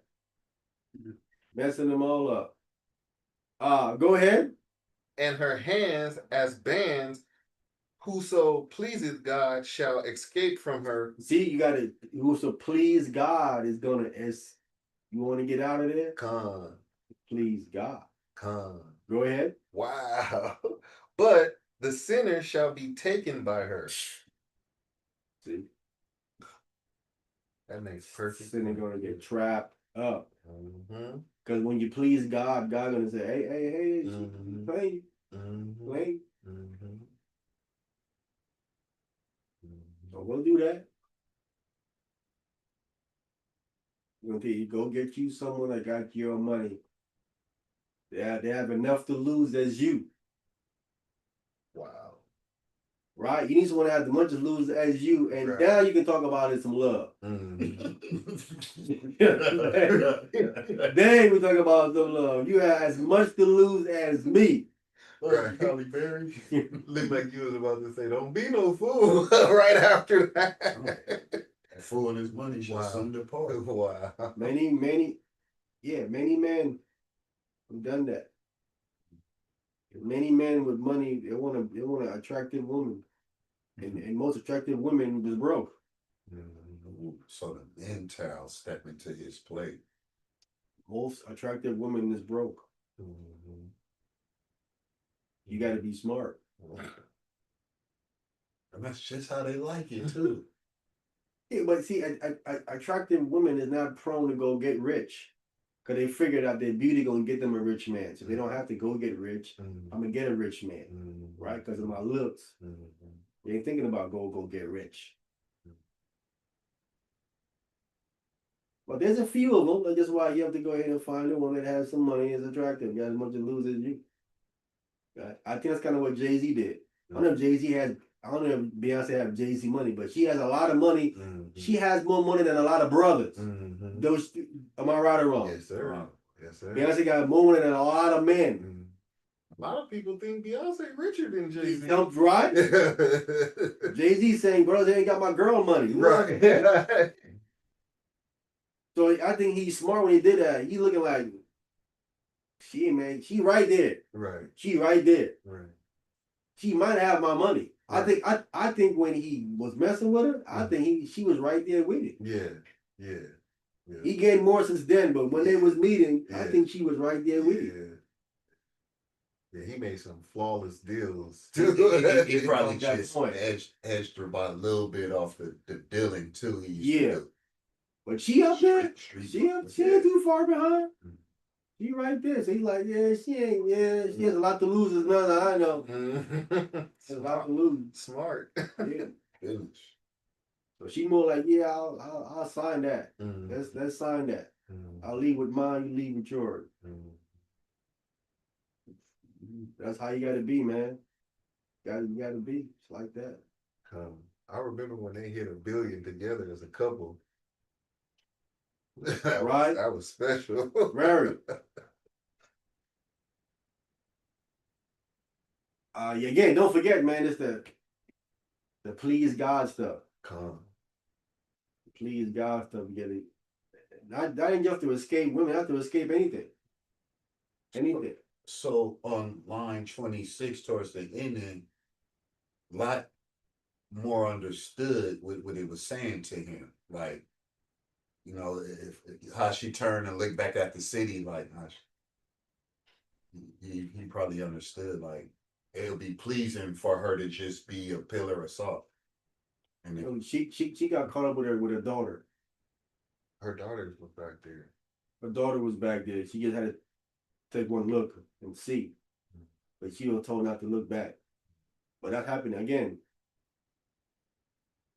That can't be anybody. You know what I'm saying? Mhm. People love to, after the fact, to read something like, yeah, I would have done that. Yeah, you know, you would have done the exact same thing. Mm-hmm.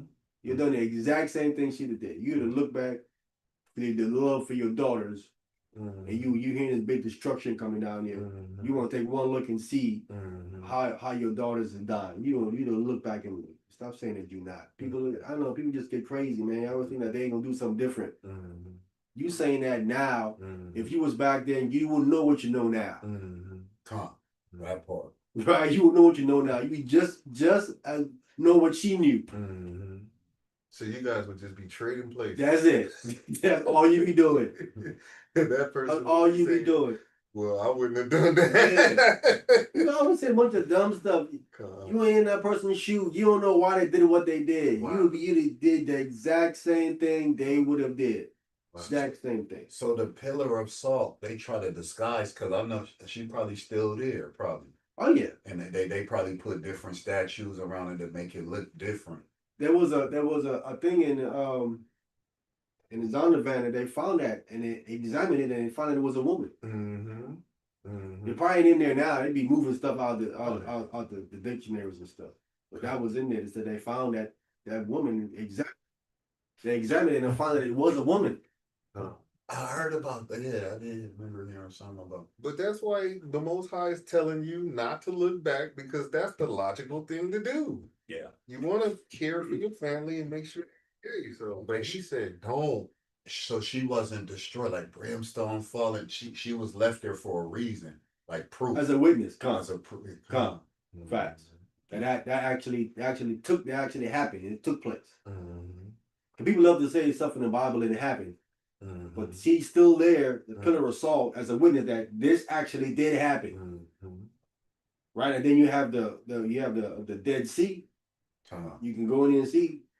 Right? Nothing lives in there. It's dead. Right. Right. And things float instead of sink. So the fish couldn't eat it up. I mean, like is It this ain't where no the fish in there.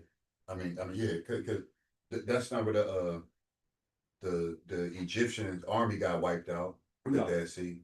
No. And Red Sea. That's the Red Sea contract. Yeah. But I think it's called a Dead Sea for a reason. It has a history. You know You know what I'm saying? no movement, no waves, probably no. None of that. Just a pool of nothing. You're gonna float. You ain't gonna sink. You gonna float when you go up in there. That's why people love to go there, because they don't believe it's so. They run up in there and they see I am floating. Yeah. You float in that thing, you don't sink. The thick water. Huh? That's a thick water. No, the salt content is so high. Yeah. It makes you more buoyant. You won't even sink into it. You on top of the water. Float.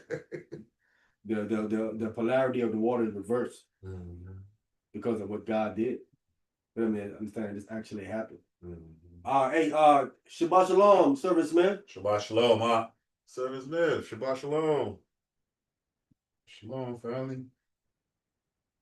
All right, where we left off at? We in verse 20.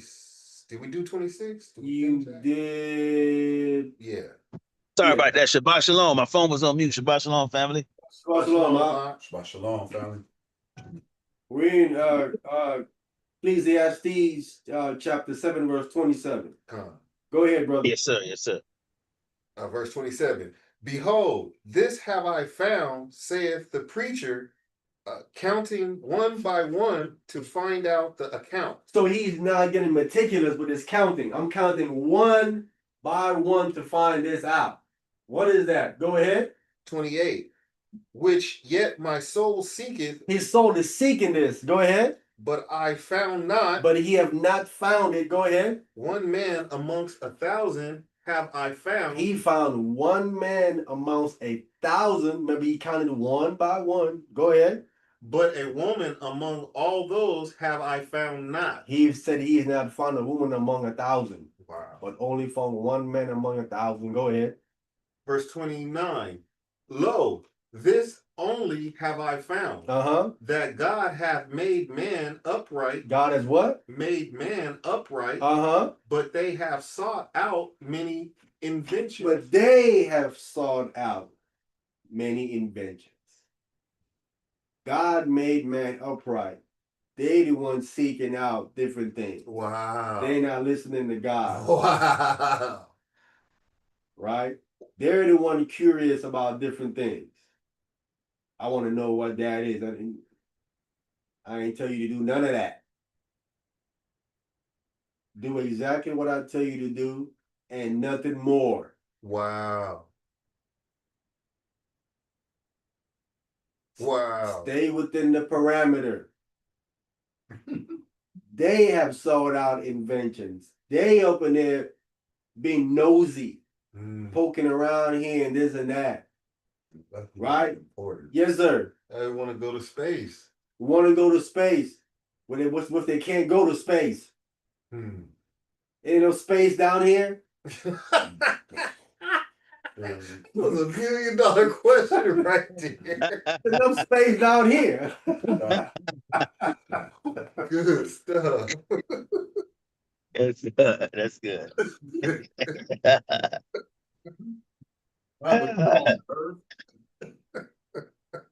Ignore all this space down here to go somewhere else. Yo, you know what, man? That's so beautiful because from what I understand, we haven't even traveled 50% of this landmass. Con. It's so much land we need. I think it's like 35% we that's inhabited. It's certain places we ain't even been. Ain't And even not been. just Antarctica, just like even like rainforests. Con. But they want to go to space. That's good stuff, brother. That's crazy. Can I say this real quick?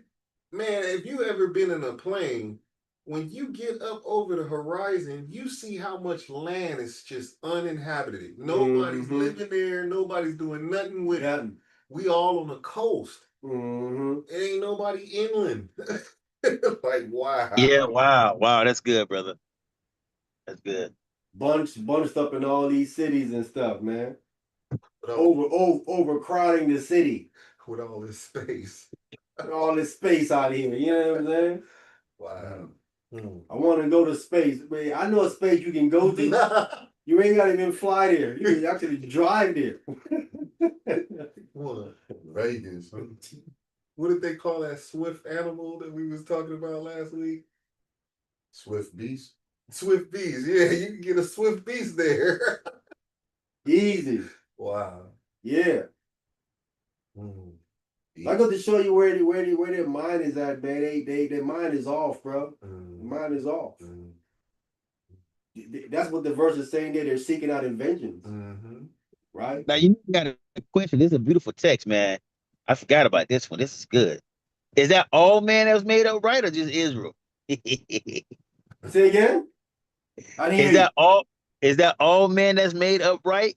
Or just is that just talking about Israel? Or is that talking about mankind? Mankind. That's mankind. Okay. That's interesting text, brother. Interesting text. Why is it interesting? Because I know the other text say he made nothing for the sole purpose of hating it. But if all men are made up right, and like the text that you just read say they go off because they basically they want to go off, right? So my thing is if all basically we know we're not born sinners, and that includes everybody, right?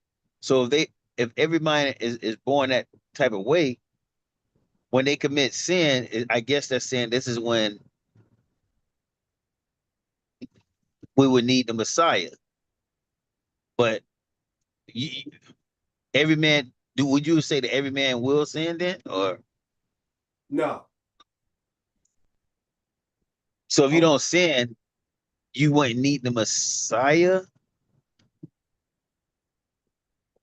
No. If yeah, you wouldn't need the Messiah as far as him dying for you, because you wouldn't die, so there's no need for that. That's interesting. And because man, I wonder if it's some people that will be born like. Do you think it's people today that's upright that never sin, that's walking this earth right now? I think so. I think there is. You don't think That's so? nah, I don't. I don't. See that's so much of this world have clouded people's mind to where they have you thinking you guys are all damaged goods. You see what I'm saying? Because Y'all that will mean all the messed reason up. why the reason why I'm saying that is because that will mean somebody will have to be born with parents that know Torah and taught them Torah. Because just by you not knowing Torah will cause you to transgress unknowingly, and that still will be a sin. You see what I'm saying? Yeah, but it wouldn't be a sin that you be held accountable for. So if a brother don't know it's a sin to eat pork and he eat pork, you don't think he'd be held accountable for that? No. Okay, that's interesting. Yeah, but in man's law, they would. He punish you with stuff you don't know. You go in there and say, well, I didn't know that, Judge. Your Honor, I did not know that. He gonna say your ignorance is bliss. He gonna tell you ignorance is no excuse. What are you gonna So do? so so in essence, we can't. Well, I would like the cannibals, the people that eat other humans. You wouldn't say they in sin then. No, they're in sin, but they're not held accountable if they didn't know. But I'm saying that's are we just so I'm clear, I'm getting confused. Are you saying that sin would the most high hold that sin against them? If they didn't know, no. Yeah, that's what I'm saying. They didn't know. Okay, Yeah, gotcha. but no, that's because they are sinning. Let's be clear. I'm not saying they're not sinning. They are sinning. Let's get that clear, right? You are sinning, but the thing about sinning is are you held accountable for it? Right? Yeah, so it really don't matter if you sin it. If you not don't know, you're not held accountable. So it don't matter if you sin it. It does matter if you sin because the point is to stop sinning. No, That's but why. I'm saying if the person don't know. I'm saying if they don't know they're sinning, it doesn't even matter that they're sinning because they It don't know does. they're sinning. No, it does matter that they're sinning. It does matter that they're sinning because the point is to not sin because let's say you don't know you're sinning, right? Let's say they don't know you're sinning and you're like you use Right. cannibalism, right? Cannibalism is affecting you on a physical level. It's hurting you on a physical level. So you're hurting yourself without even knowing you're hurting yourself. Right. You No, know? I'm with you. I get that, but I'm saying to them, it's no effect because they don't even know that they're hurting themselves by doing that. You see what I'm saying? We know that it can cause all type of diseases, but to them, it's just Yeah. natural. But like I was reading last week in the book of Isaiah 66, he says, I'm gonna send a man to people who have not heard of my glory, right? Mhm. There are people who have not heard of God's glory, don't know Torah, don't know Jesus Christ, none of that. That's gonna happen when Christ comes. Still gonna be people that have to be told. So they're right now doing stuff, sinning and doing all kind of disgusting stuff that they don't know that is wrong, right? That they have to be told and showed these different things. It's gonna happen. But when people die, let's say one of those people die before Christ coming to them, or somebody send them to know about his glory, they will be getting to the kingdom then. There is no argument about people getting into the kingdom. They gonna get into the kingdom, but where do you slot in the kingdom becomes the question. It's your position. Right. Where do you slot in? Right. That's the most important thing, where you slot in. No, I was just saying, I didn't even talk about position. I was just thinking, man, if they get it like they upright, they don't know, they just get to walk on in. You know what I'm saying? They could be committing adultery, killing each other, eating each other. You know what I'm saying? And I'm I, pretty sure there's a lot of people like that. You know what I mean? I'm getting there. Yeah, I mean, do you think when Christ come back, are they going to be murderers on the earth? Yeah. Okay, so when Christ come back, is that Christ's kingdom? Yeah, it's gonna be his kingdom. But he Yeah, gonna rule with an iron rod though. You know what I'm saying? They're gonna if they keep doing it, they get put to death. You know what I'm saying? yeah. So I'm saying, well, so in his kingdom, you're going to have wicked people, right? Yeah, it's gonna like if you come back today, right? You got wicked people right now, but his law gonna go out. So everybody gonna know not to do this stuff eventually. It's not like once that law go out over a certain period of time, people just gonna continue in wickedness because you're gonna get dealt with. Right now, if you're doing cannibalism or eating pork, you ain't gonna get like right now. People eating pork, right? They ain't get dealt with. But when Christ come back, if you're doing that, you're gonna get dealt with swiftly. Yeah, but people still going to be doing that, even though they're getting dealt with. Listen, even right Yeah, now, but listen, even right yeah, I'm now, with you. I'm listen, just saying the punishment gonna be there though. You know what I'm saying? it It's is. not gonna be like now where it's like we having pig out parties. Like, you know what I mean? We got a place down here called Holy Hog. We got a place down in Florida where I'm at. It's called the Holy Hog, bro. No. And they sell number pork butt in there. Oh, I'm just saying, it ain't gonna be that type of where you like doing commercials with selling pork. You see what I'm saying? You ain't gonna be doing stuff like that, advertising it. Just Service Smith, how do you know that? Because you're gonna get dealt with. If you do, it's gonna like right now, people like right now, that's why people the only reason a lot of people ain't breaking in bank stealing because they don't want to go to jail. They don't want to get in trouble. If it was no law or certain things, we'll have total chaos. So when the law is set up and people know, they'll be doing that stuff like the scripture say you read last week. They'll be hiding behind a tree doing this stuff. Yeah, They'll be doing this stuff in secret, but it won't be open like that. You see what I'm saying? yeah, but people are still robbing banks knowing it's illegal. Yeah, but they're not. I mean, they're secretly they're doing it like trying to get away with it. You know what I mean? They're not out in the Yeah, open. Like, hey, I'm gonna go rob a bank, y'all. You know what I'm saying? Like people doing pork commercials, shrimp, like Red Lobster running Pop and all you check. eat shrimp. yeah, It ain't gonna but be like that. You know what I'm saying? we really don't know how it's really going to be the full magnitude of it, because you have people that don't care. They still gonna do it.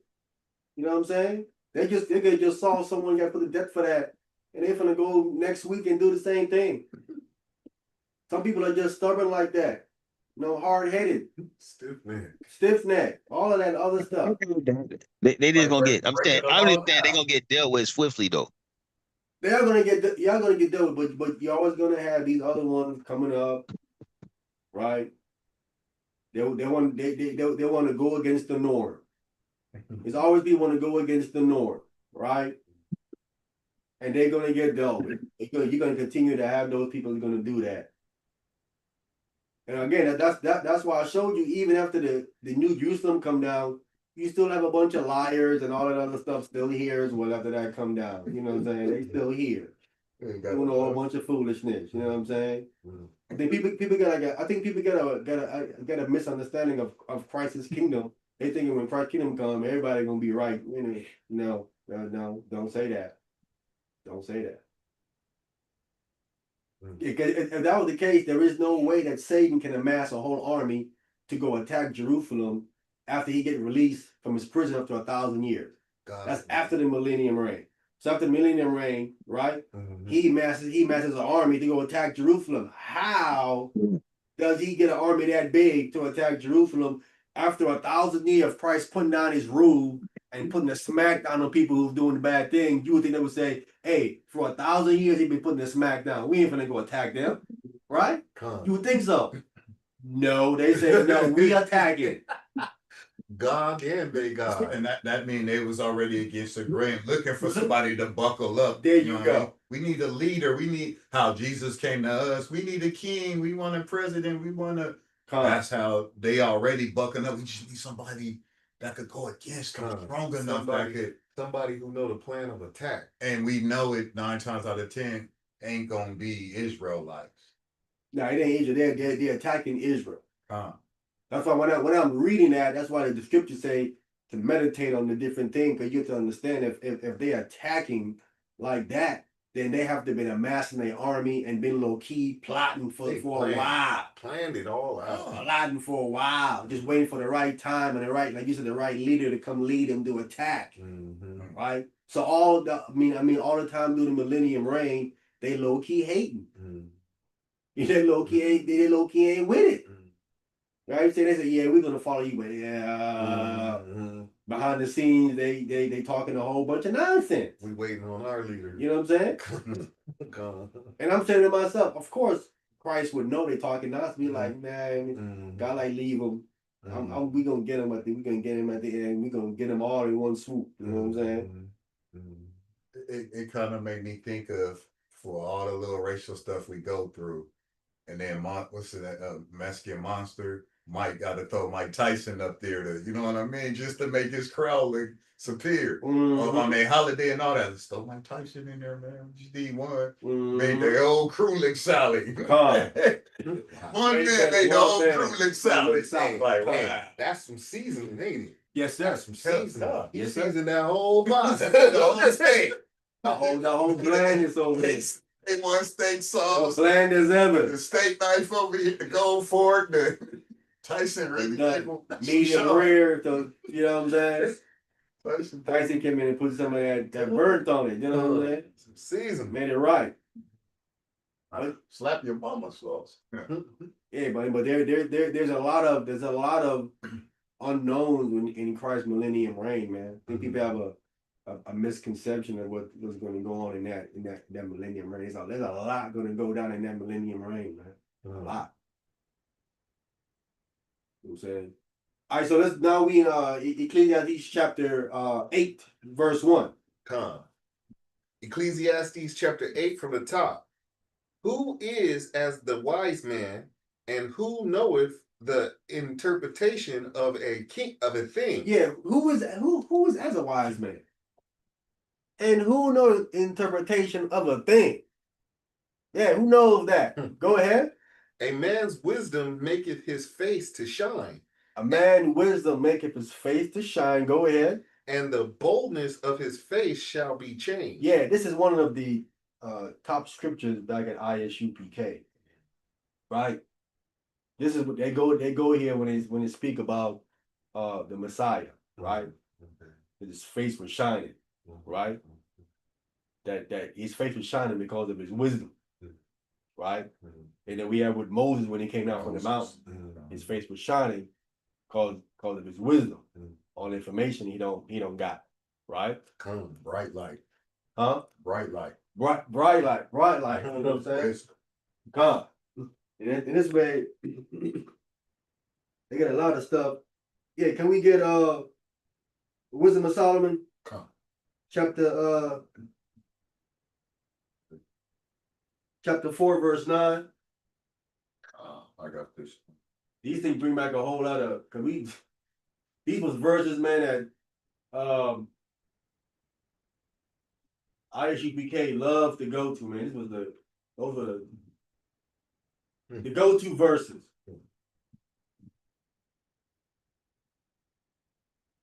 Wisdom of Solomon, chapter 4, verse 9, I think it is.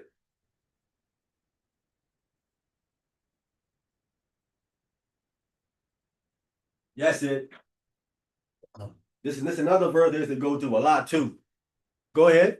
Wisdom of Solomon, reading that chapter 4, verse 9. Yeah. But wisdom is the gray hair unto men. And unspotted life is old age. And unspotted life is old age, right? They used to go here, right? Again, you young, naive, don't know too much, just taking it at face value without even thinking the verse through, right? So they go here and say, well, see, say, brother, but wisdom is the gray hair unto old man.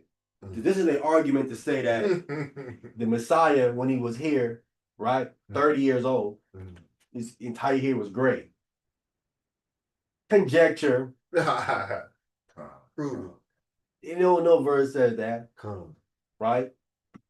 They think when he was 30 years old, he looked the way he looked in Revelations. And we're describing him in chapter 1. I'm like, no. He didn't look that way when he walked the earth. You guys are tripping. He didn't look that way when he walked the earth. They think when he walked the earth, his entire hair was gray, all of it. Yeah, because they said, well, look how smart he was, man. It's like as wisdom's gray hair unto a man. I mean, all the wisdom he had to have nothing but gray hairs, brother. How can he not? He's the wisest man. He's wiser than Solomon.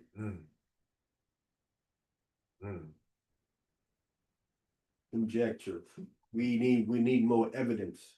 Yes, sir. I just recently found out that the gray hair is a copper deficiency.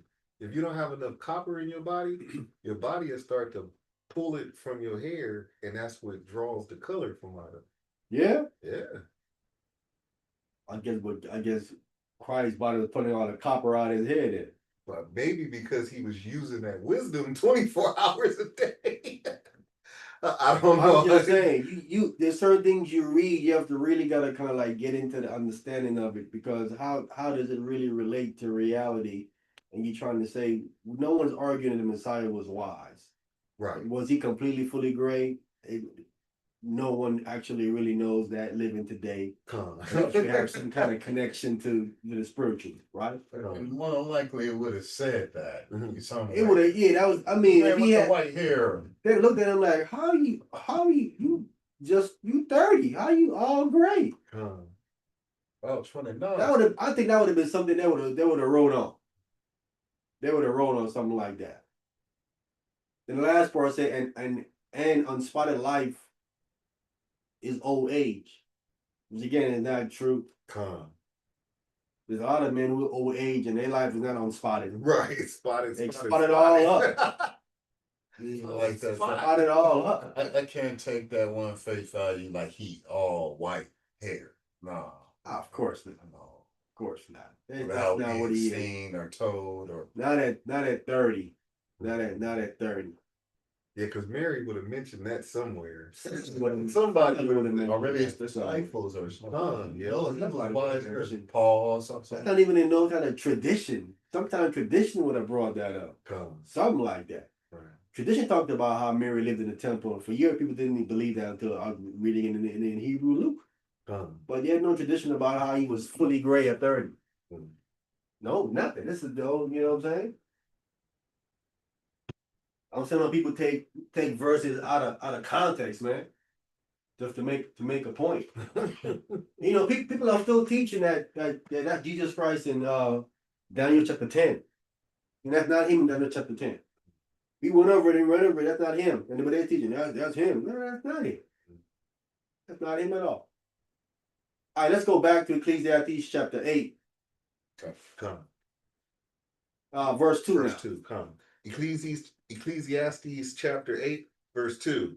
I counsel thee to keep the king's commandment, and that in regard of the oath of the Most High. Yeah, you better keep Christ's commandment in regard of the oath of God, because God's oath is that he was to make Christ king. Go ahead. Verse 3. Be not hasty to go out of his sight. Be not, see that? Make quick to go leave it out of the Most High sight. Go ahead. Stand not in an evil thing. See? Don't stand in an evil thing. Come out of that. Go ahead. For he doth whatsoever pleaseth him. For he doeth whatsoever pleases him. Don't get it twisted. God is doing what pleases him. You think he not? Come. Oh, come. You're going to find out. Go ahead. Verse 4. Where the word of a king is, there is power. Isn't that right? That's true. That's true. Go ahead. And who may say unto him, what doest thou? Who say that? Who say that to the king? What you doing? What you doing, king? Oh no. King gonna say off with his head. That's the next thing you gonna hear right after that. King, what you doing, King? Sharpening my blade. And then ready. Got these ropes coming. Yeah. Braid these ropes up. When I placed the Conte saw it and then get a rope. Oh shit. Yeah, no one talk back to the king. You tell it, what you doing? What? You better be the king top advisor and you say something like that to the king. Come. I humbly say And he better ask you a question or something. Come. He gonna tell you better rephrase. You want to rephrase that? Yep, I do. Yeah, I do want to rephrase that. Come. Go ahead. Verse 5. Whoso keepeth the commandment shall feel no evil thing. Yeah, keep the commandments shall feel no evil thing. That doesn't mean nothing gonna happen to you, right? Mm-hmm. Go ahead. And a wise man's heart discerneth both times and judgment. Yeah, a wise man's mind it discerneth both the time you're living in and the judgment of things that's happening. He's discerning and looking at it, like what's going on, right? Mm-hmm. That's why Christ told them, he said that you can discern the face of the sky, but you can't discern the sign of the times. You don't know what's happening right in front of you. Mm-hmm. That's trivial stuff. Mm-hmm. You need to more discern what's happening right now, right in front of you. Mm-hmm. That's for right now. What's happening when people get caught up in that war over there and all that? No, right. What's happening right now in front of you? What's the most important thing you need to lock into and catch on to? And not that war over there. That's misdirection over there. They love with the misdirection. It's the here and now. Huh? The here and now. Yeah, that's gonna be here today, gone tomorrow. Mm-hmm. It's misdirection. They're trying to get you. They doing something. They plotting something. Mm-hmm. They're doing something to get more people to go to hell. Go ahead. Verse 6. Verse 6. Because to every purpose there is a time and a judgment, therefore the misery of man is great upon him. See? For every purpose is a time and judgment. See all that over there? There's a purpose and a time for that. Mm. So therefore the misery of man is great upon him. You get caught up in the wrong thing. Just bringing much more misery upon yourself, man. You need to lock into what you need to lock into. And after the law, think it's in commandments and the Most High Christ, man. Get up with all the God finna work that out. What you worry about a war for? Oh, man, they finna shoot missiles at Los Angeles and they're gonna shoot no. Nothing you can do about them shooting missiles at Los Angeles. Can you? What you gonna do? Like a phone call? You know you can do about that. You can't. What you gonna take a plane? Gonna fly out? Mm. You gonna fly as missiles are coming in? Yes, sir. Did you hear that Trump signed a national Sabbath law? La Yeah, he said that it's supposed to be like a School. yeah, from a Sabbath law or a Sunday law? a Sabbath. I don't know if it's Sunday though, but it's spelled Sabbath. So I seen it when he signed it. It says Sabbath. So I'm wondering, is it Saturday or Sunday? For Israel or for No, it's nationwide for the nation. For America? Yeah. Okay, we'll see. oh, I don't know what that. I don't know if that's gonna work in a country where there's in diverse religion. That Christians? no, the Constitution says you have freedom of religion. He can't force you to do nothing religious wise. Come. Come. They're gonna fight all the way to the Supreme Court. That's not gonna fly. And he gonna lose. And he So gonna what it was is the thing. I think it's gonna be like May 15th. I think it's next week, I believe. From sundown, I think it's the Sabbath. From sundown, he calling everybody to prayer or something like that. From sundown to sun up to keep the Shabbat. So he said Sunday? No. It was something like from May from sun. I think it's a Sabbath, but it's like just one day for the Okay. 15th to the 16th. If I believe that right. Yeah, that's Friday. Come. Okay. Hmm. pray. What are you praying for? You know, the 250 years of America is coming up. A 250-year anniversary or something like that. So it's supposed to be like for a prayer for the nation. Not for the slaves, for the nation. Yeah, just definitely not for the slaves. It's for America's their 250th year of independence. So that's what that's for. America had no independence. Well, I'm just saying that's what they're doing it for. I hear 250 you. years. Yeah. I got you. But I'm saying they have no. They're a corporation. Come. They're a Yeah. corporation that's controlled. So they don't have independence. Hmm. But it is dope now. I would say it is dope, even though Trump is, I do believe the enemy 100%. But I mean, just to even bring that up, you know what I mean? From sundown to sunup was pretty dope. Even though we know the fake Jews keep the Sabbath too, so that don't mean that. But I'm saying, I thought it was pretty dope. Don't believe the hype, brother.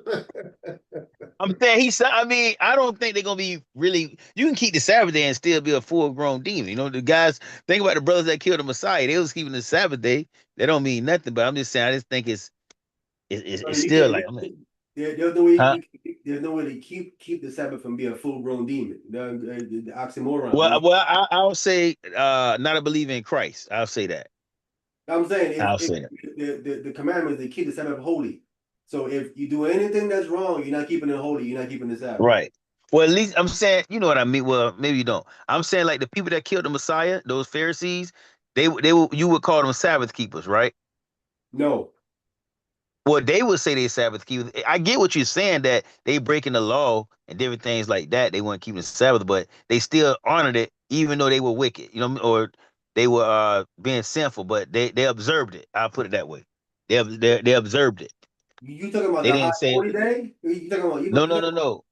No, yeah. no, I'm saying like you know how they wouldn't let you buy or sell on the Sabbath day, but we know the scripture. I think it's in Nehemiah when they actually praying that the Sabbath is over so they can go do that wickedness. You know what I mean? Like not you know they can buy and So sell. so it wouldn't You know what I be mean? Huh? so they wanted to pray for it to be over so it wouldn't be wicked when they do buy and sell. Right. They you know what I'm saying? But in their minds, they not really enjoying the Sabbath. You know what I mean? But I'm saying they're observing it. They still acknowledge that you should keep it. You know what I mean? Even over there in like right now, those people tell you they honor some of those devout Jews or so-called Jews are keeping the Sabbath day. You know what I'm saying? Stuff shut down over there. That's for the traditions of their fathers, though. That ain't for the Most High. Listen. That doesn't mean because they're shutting down that they're keeping Sabbath. They could have shut down and then go in their house and do something wicked. I know that, but I'm saying okay, like right here, like like where we live at, they got all these synagogues over there. These guys, I'm not saying that I don't believe they're the real Jews, of course not. These people don't even drive their cars. They walk. You see these people walking like miles. Like I see it all the time. But that means nothing. I'm just saying they observe it. And they probably go in their house and do whatever. But I'm saying they observe the Sabbath day. Whether they doing it right or not, that's the day they believe that God, told us to keep, his day holy.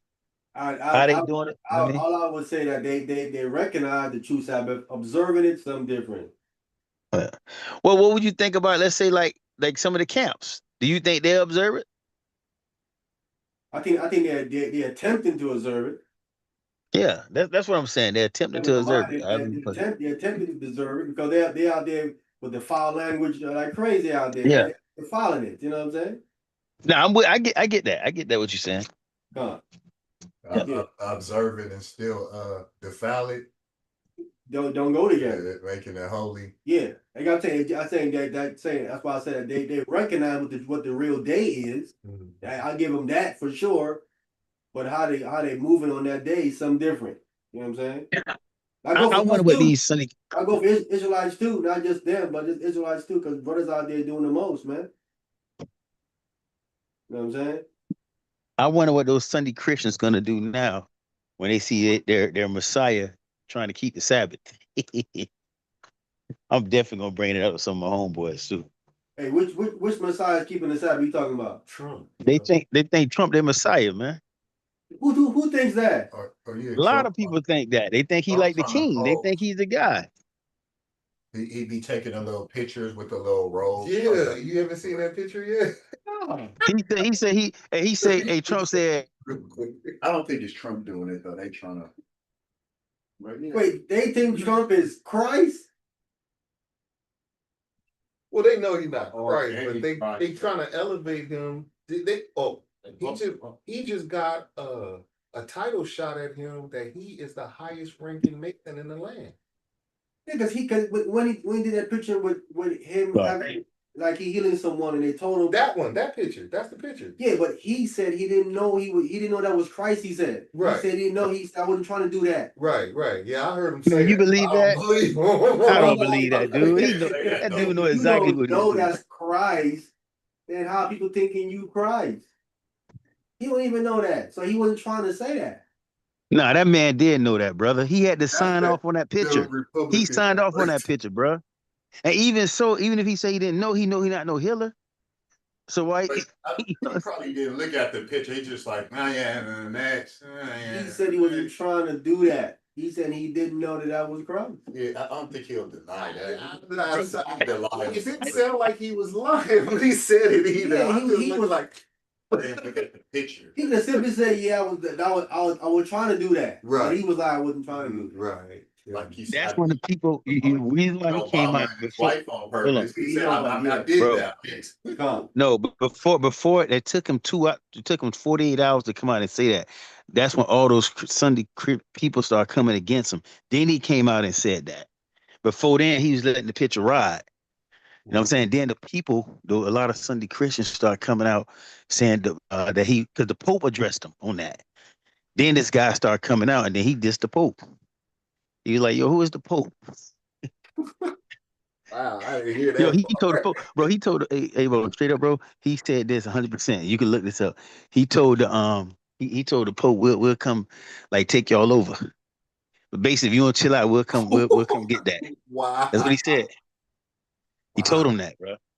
Well, we know he can't do that. So he know he can't do that. Come. I ain't even worry about it. He lost his mind. He can't do Come. That's a dignitary.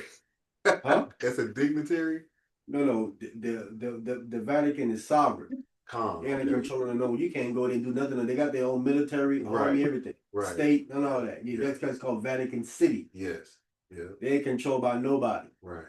And they have their own standing army. Old standing army, old standing he wouldn't dare go do that. Let's just start there. Mm. He just talking. Mm-hmm. He just talking. Come. All right, let's go back. Come.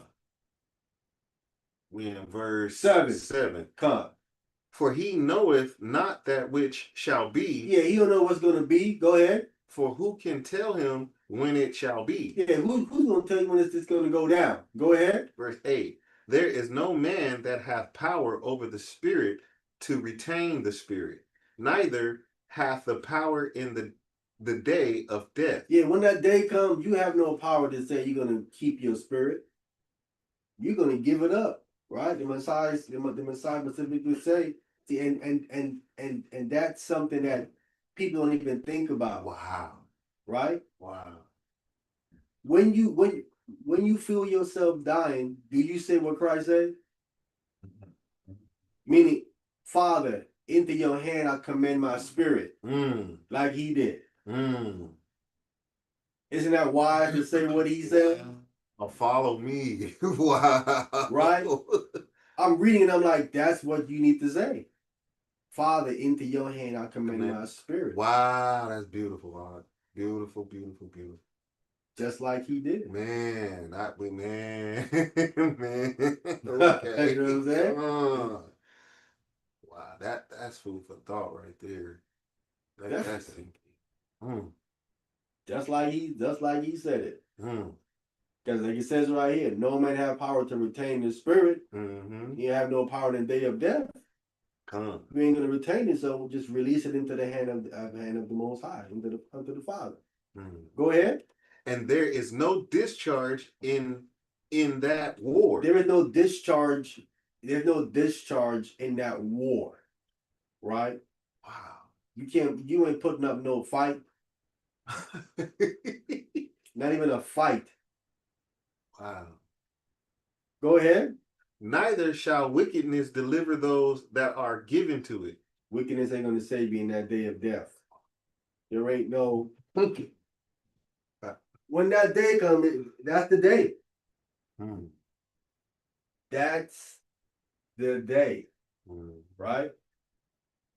I just want to look up the discharge. There's no discharge, meaning there's no release or send away, or allowed to go. A discharge is when someone releases you, right? It says, and there is no discharge in that war, meaning if you go to war, they're gonna say, "Are you free to go?" Release. In that war with that, there is no release. You ain't getting away. You know what I'm saying? You ain't not getting away. You're gonna die. There your death is come. Right? And then just neither shall wickedness deliver those that are given to it. They even worse. They're really gonna get it. Go ahead. Verse 9. All this have I seen and applied my heart unto every work that is done under the sun. There is a time wherein one man ruleth over another to his own hurt. Right? Wow. Oh, that sounds like slavery right there. There is a time when another man ruleth over another to his own hurt. Sometimes you over a person and it turns around and bites you. That's why you have to be fair when you're ruling over someone, right? You have to be respectful. Because if not, if they flips on you, now it's the hurt gonna get you. Wow. I remember Michael Jackson did to his father. Right. It flipped on Joe. Like the last tour. Yeah. He ended it quick. Early. Go ahead. Verse 10. And so I saw the wicked buried, who had come and gone from the place of the holy, and they were forgotten in the city where they had so done. This is also vanity. The wicked person died, no one cared. Forgot about it and kept pushing. Well, that's what happens, bro. Come on. Right? A wicked person is forgotten faster than a righteous person. You know what I'm saying? Quickly gone. People are like, good riddance. I remember people just recently, right? Right? People was coming at African Bambaataa when he died.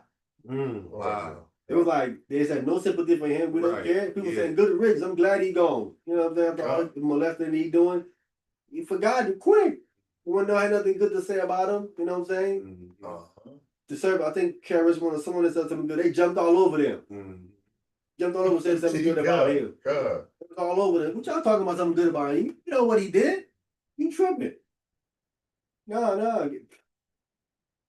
See ya. Wouldn't want to be here, all of that. You know what I'm saying? Glad to see you in your Glad to casket. see you in your casket. Gone. Mhm. You got Should have made the funeral. Yeah. Go ahead. Verse 11. Because sentence against an evil work is not executed speedily. See? Sentence against the evil work is not executed speedily. All that stuff that Africa Bambada was doing was executed upon him speedily, quickly. Right? That's where God coming to be the comforter. Judgment didn't come upon him right away. He had like another 20-something years before it came upon him. Go ahead. Therefore, the heart of the sons of men is fully set in them to do evil. Yeah, see? You doing the wickedness and judgment didn't come upon you. You thinking you're right, nothing gonna happen. You keep doing more wickedness. You just stacking it up. Right? I think many people are like that. They thinking they getting away with something when something don't happen to them, and don't look at it as, oh man, that's a bad thing when something ain't happening to you. Wow, come on. Because the first part says, because sentence against an evil work is not executed speedily. The judgment will come quickly, right? But for us, who he loves, he coming right now. No, we coming. I'm gonna send my prophet to talk to you. You ain't listening. Let's go with it. Go get him. Go get him. I want to listen. He gonna get it, and I'm doing that to you because I want him to get rid of you. Come on. You don't want it to build up to heaven. See that you don't want the judgment to get all the way. You don't want that to happen. Come on. You don't want that to happen. It's a wrap after that. Yes, done. Go ahead. Verse 12. Though a sinner do evil 100 times, and his days be prolonged, yet surely I know that it shall be well within them that fear God, which fear before him. Yeah. So all he knows is gonna be well with them that fear God and fear before him. So we're sinner do evil 100 times, and his days be prolonged. You see this stuff. Wait till you see what happened to him or her. Right? Him or her. Right? Do you know there was a I'm always looking into different, I said I'm studying in languages. You know, in the Hebrew language, when it talks about Adam, when it says Adam, in the Hebrew context of it, it includes women automatically. So you don't read a lot of verses that when it says man, it doesn't say and women, right? It's already included in the context already of a man, of a woman already in the context, unless it's something specifically just for the woman. Where it addresses the woman. Then it would just address the woman, right? That's why I always make a conscious effort to also say and the woman too as well. Because people be forgetting. They'll just read about the man and don't forget it. No, this goes to the woman too. Right? So they don't forget this applies to you too. Right. I want you to go and say, well, you don't say woman there. It does say women there. It's applied in the context. Because don't forget where you came from. Right. A man's You came out the man. Right. Mankind. Yeah. So it's definitely implied when it says that. Or just let them know. Human, woman. Yeah. And again, I'm finding more out about this Hebrew language too. Oh my goodness, it don't look good. This Hebrew, or this biblical Hebrew, or this modern Hebrew, it don't look good. Go ahead. Verse 13. But it shall not be. Oh, wait. Go ahead. But it shall not be well with the wicked. It ain't finna be well with the wicked. Go ahead. Neither shall he prolong his days, which are as a shadow, because he feareth not before the Most High. Yeah. He ain't living long. His days is as a shadow. Again, another one of these cryptic things. But you don't want to. You really don't understand it as a shadow because back then they had what's called sundials, and the sundial is a shadow. We can understand where the time is. Okay. right? Okay. So it's as a shadow, as the shadow was moving on the sundial on the ground, which to heaven is quick, right? And I was, I go back and I read in Revelation when he talks about the spirits that was under the altar, Come. that was crying out Come. about what happened to them, right? Can we get it right quick? Come. You can get Revelation chapter 6.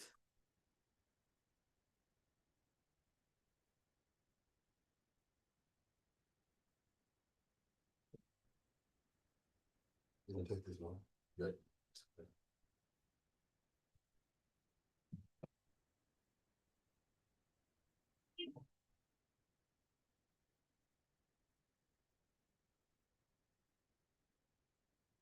Verse 9. Go ahead. Revelation chapter 6, reading at verse 9. And when he had opened the fifth seal, I saw under the altar the souls of them that were slain for the word of God and for the testimony which they held. Right. Testimony meaning they witness. Right. Testimony is your witness, the witness that they held. Right. So when he opened the fifth seal is what he saw under the altar. Right. Go ahead. 10. And they cried with a loud voice, saying, How long, O Lord, holy and true, dost thou not judge and avenge our blood on them that dwell on the earth? Right. How take vengeance on them, avenge our blood on them that dwell on the earth, meaning the people that murdered us. Right. How long if we take vengeance on them? Right. Go ahead. And white robes were given unto every one of them, and it was said unto them that they should rest yet for a little season until their fellow servants also and their brethren and should be killed as they were should be fulfilled. Right. That their fellow brethren until their fellow servants also and their brethren that should be killed as they were should be fulfilled. So there's a fulfillment of a certain amount of people that have to be put to death like they were. All right. That's what it's saying. And under the altar, that's now they're in the spiritual realm, in the heavenly sphere. And he said they should just rest for a little a little season, right? They should rest for a little season.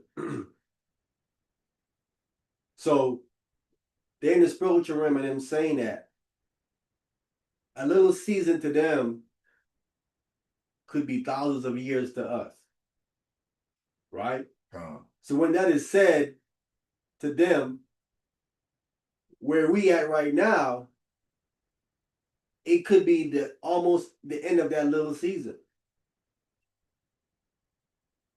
Right? It's just a little season. And little season is coming. We look on the earth, almost 2,000 years have passed.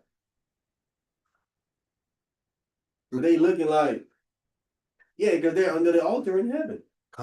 So time is moving much slower up there and faster down here. So a little season there could be 2,000 years here. Because if not, a little season where we are right now, because this was written down in the first century. You see what I'm saying? Yeah. That little season is been gone. You know what I'm saying?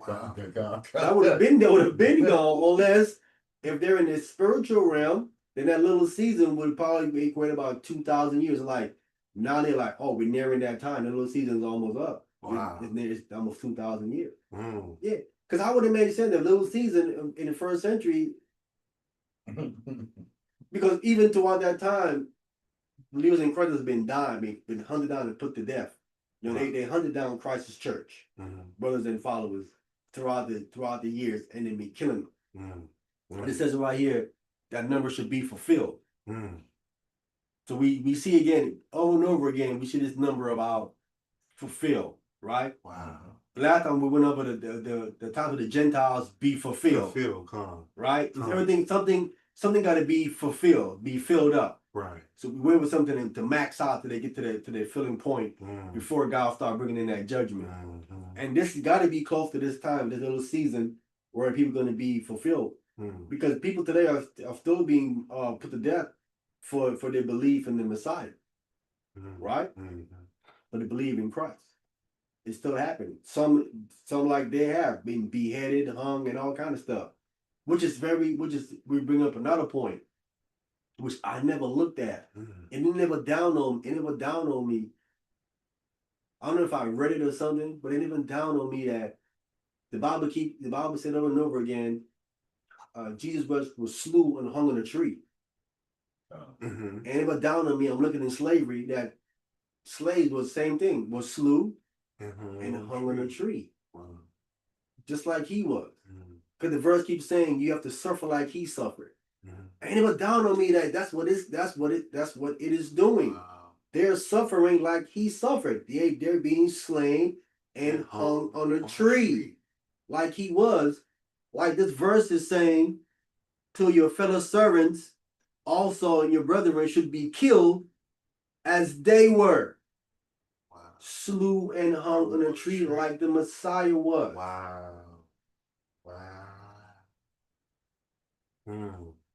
See, they think when they were doing us in slavery and hanging us on a tree, they don't even know they was fulfilling A prophecy. a prophecy of us dying like the Messiah to fill it up, to get to this point right here. This is what's happening. It was a very disrespectful and graceful death, but it was still at the same time fulfilling us, dying like him, so we can what? Reign with him. Wow. You're helping us. Wow. You are helping us so we can reign with him when you did that to us. Wow. You humiliated us, but at the same time, you helped Right. fulfill prophecy. And they'll still hang us. Like back then when they did Christ, yeah, you humiliated him, but you were still fulfilling prophecy. You were ensuring that he reigns. You hang us on trees and murdering us is ensuring that we reign. Because we died like him. Wow. I bet you they didn't thought about that. Wow. Slave master never thought about, nah, I can't do that, fulfilling prophecy. Over his head. Yes, sir. I seen the hanging last night, and they showed like a picture of it, and I just seen how the white people were gathered around. The little girls was there. They pointing at the man's young men hanging from trees, and I'm looking like, wow, this is Terrible. crazy. Yeah.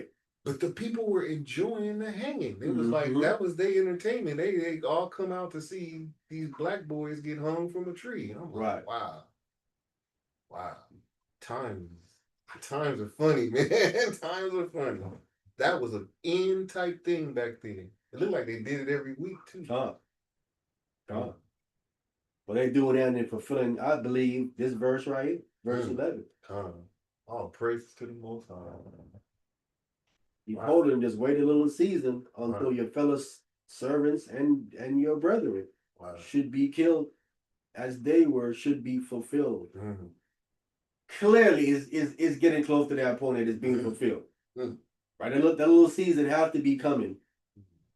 Right? There has to be a little season in heaven's time, which is close enough. This gap is 2,000 years, and it's going here. Because this is still happening to this day. Black men are still being lynched and hung on trees to this day, right? This is still happening. A lot on social media too. I ain't hearing about it in some other cities, but it's happening a lot.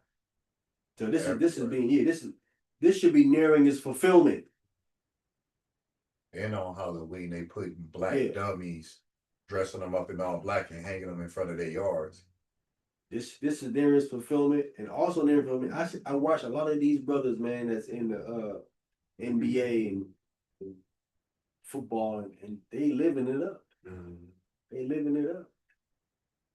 They can say, listen, man, y'all lived it up. Remember when you was a so-and-so NBA star and you lived it up and da-da-da-da-da-da-da, right?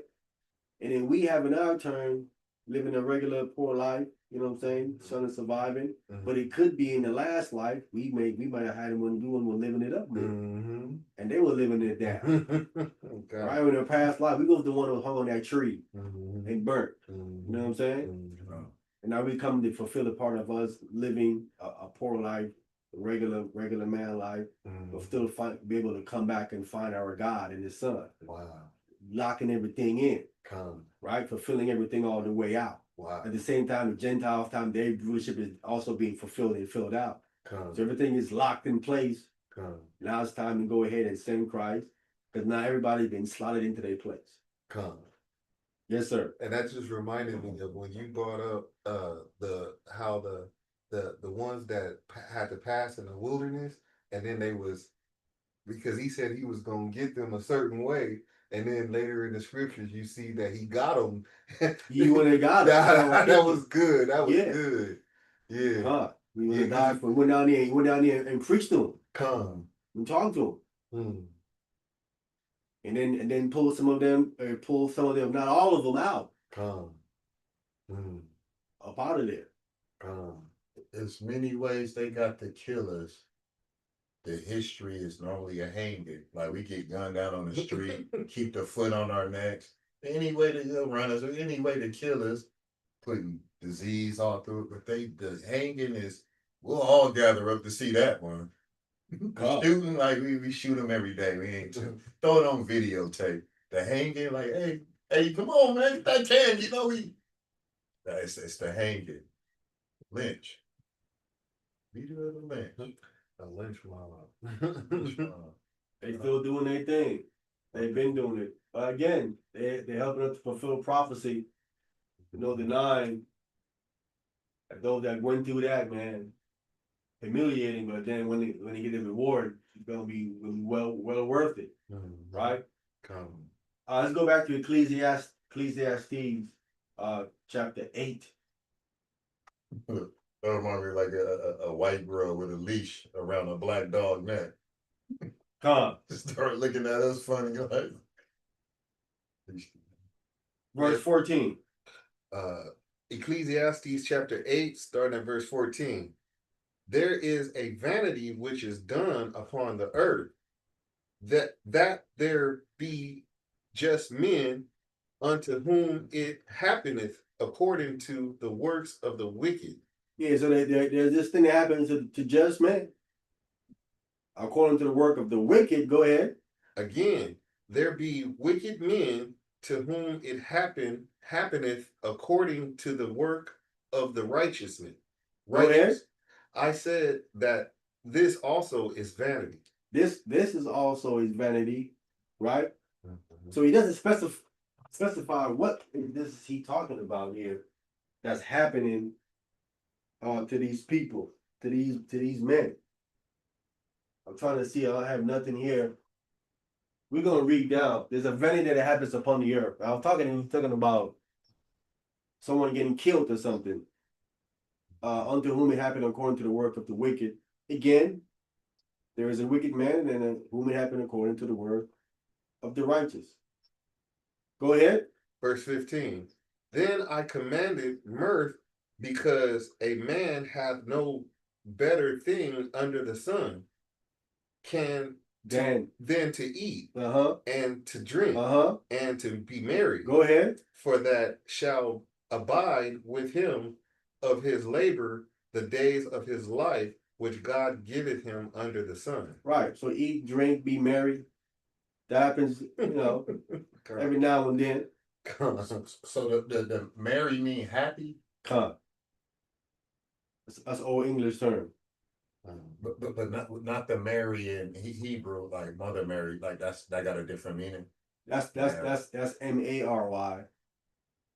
That's Mary. This is Mary. Yeah, be glad. Go ahead. Verse 16.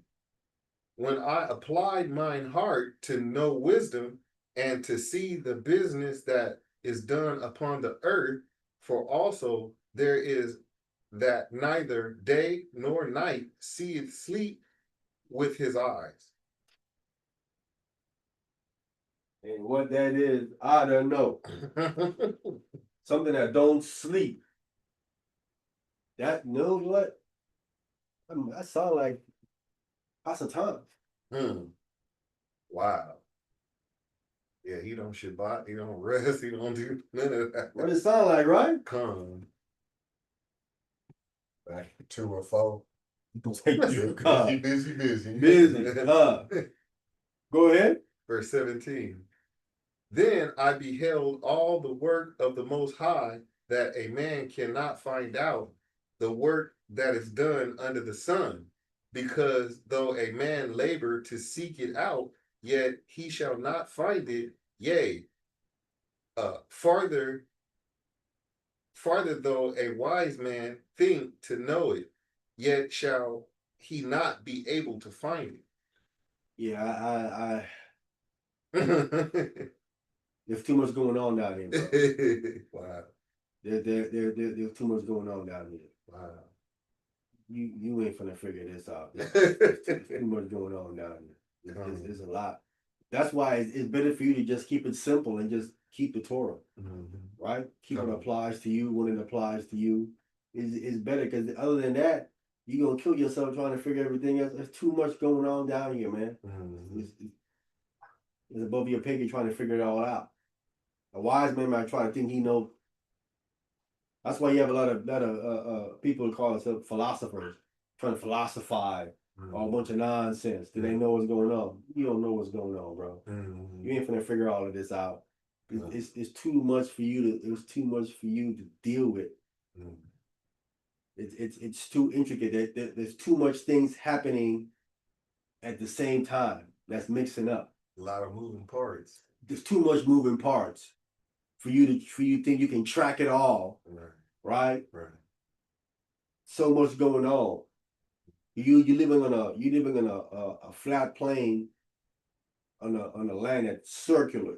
So you in a flat circular plane, and on this flat circular plane there was so much cycles going on. You can't keep track of all of them. Right? You got your cycle. You got the minute cycle, the hour cycle, the day cycle, the month cycle, the year cycle, the death cycle. Right? All kind of different. The eating cycle, the woman getting pregnant cycle, all these different other cycles that's going on. The sun, moon, star cycle, the sea cycle, the rain cycle. Can't keep track of all of these, and I'm just a little bit that I know off the head that I'm speaking of. There's all the other cycles intertwined going on down here. You ain't finna figure all this out. Then after you trying to do the best you can to try to live as happy as you can, right? Without trying to hurt someone, right? And just trying to have something to live a peaceful life. It's too much. It's a lot. The best thing to do is just keep it simple, man, and leave it alone. Stop trying to be God. You're not gonna figure all of this out. Even Enoch couldn't. Huh? So even Enoch couldn't. Enoch, yeah. I doubt if too much. I thought about it, man. You take a look at the world, man, come on, how you gonna understand all that, bro? It's Only the Most High, no. right. When you get the aerial view of them drones, man, you look down, you see all that's going on the street down there with the cars, and you how you can understand all that? You're not gonna comprehend all that. You know, now they saying, like, when they look at the pyramids of Giza, they say that all of that stuff is on the inside of a motherboard of a chip of a computer. What? Yeah, the way they say that stuff is made, they say it's made, like, if you look at the motherboard of a computer, they say it look just like a city. And more specifically, the pyramids of Giza are Egypt. Is how computers, it was something about they were constructed off of. When you look at them from an aerial view, look just like a motherboard of a computer. Well, they're like they're lining up with the stars. Then they made down into the ground. And then you have stuff inside that can only been put in there if it's built from the inside out. Is a whole lot. Wow. Yeah, with different tunnels and rooms and traps and stuff. I mean, It's something beyond just human technology. Human beings couldn't have built nothing like that. People are deluded. Egyptians couldn't build nothing like that. Tell them build it again. They did. Where this knowledge at? They would have passed it down to their children. You know they would have. They would have not just left that. They would have passed that down to their children. Something that intricate. They'd have left that. And they know it's been around before them. So before Joseph hit, before he hit Egypt, the pyramids been about. Pyramids business is Noah time. It's Noah. Yeah. The pyramids got water damage. He didn't get that much water in the desert. The damage of pyramid that high, that big. The whole thing is a flood. It's the only way that kind of damage. Only a flood can cause that kind of. Rain wouldn't cause that kind of damage. It had to have been a flood that caused that kind of damage. The Sphinx also has water damage.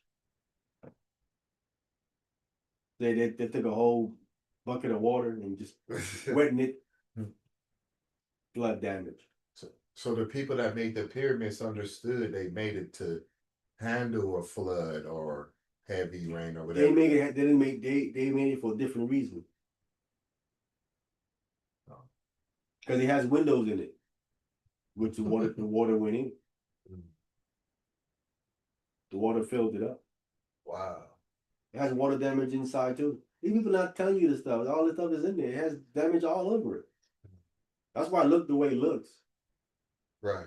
Because it's supposed to have a gold finish over it. Yeah, a At sharp least the finish. capstone. Because you can see the sharp finish has been gone. All of it was precisely lined up. If you go there now, it's all eroded bad. Only water would do something like that. That big. You go down there, you look at a man on the pyramid, and you can barely even see him. Right. That's how tall it is. You tell me that they built that with what? They took bricks and rolled it on, and then rolled it up precise. How they put the neck on top? And the neck on top. Right. And then to go in a straight line, go smaller and smaller and smaller and smaller like that. Did they float up there? How did they get up there to do that? So you think it could have been some angels or Fallen angel stuff.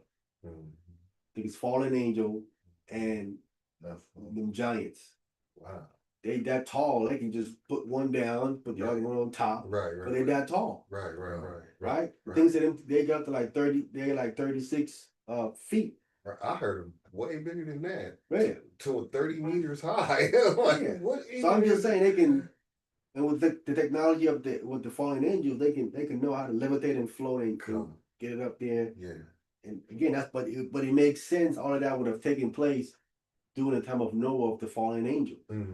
When none of that happened. That ain't happened after the flood in Egypt time. Before they came there to that place and found those things there.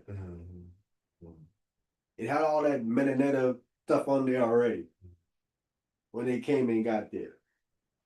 So them Pharaoh said of Egypt didn't even understand the netta.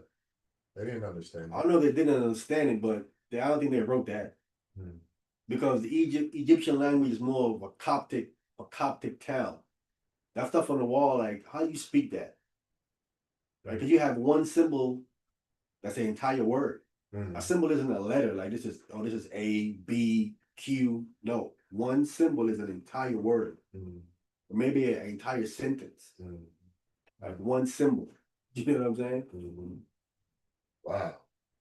So I'm not using the symbol to make letters to form a word. One symbol is a word on its own. You got to figure out, you know what I'm saying, the rest of it, and because then it all depends on how it's facing, how you have to read it. Wow. But sometimes it's written up, Right. sometimes written down. You know what I'm saying? It's crazy. Something they didn't understand. Yeah, man. You think some human beings figured that out? Did that? No. That's supernatural information that they knew and did all that. That's stuff that they learned from up there. Right.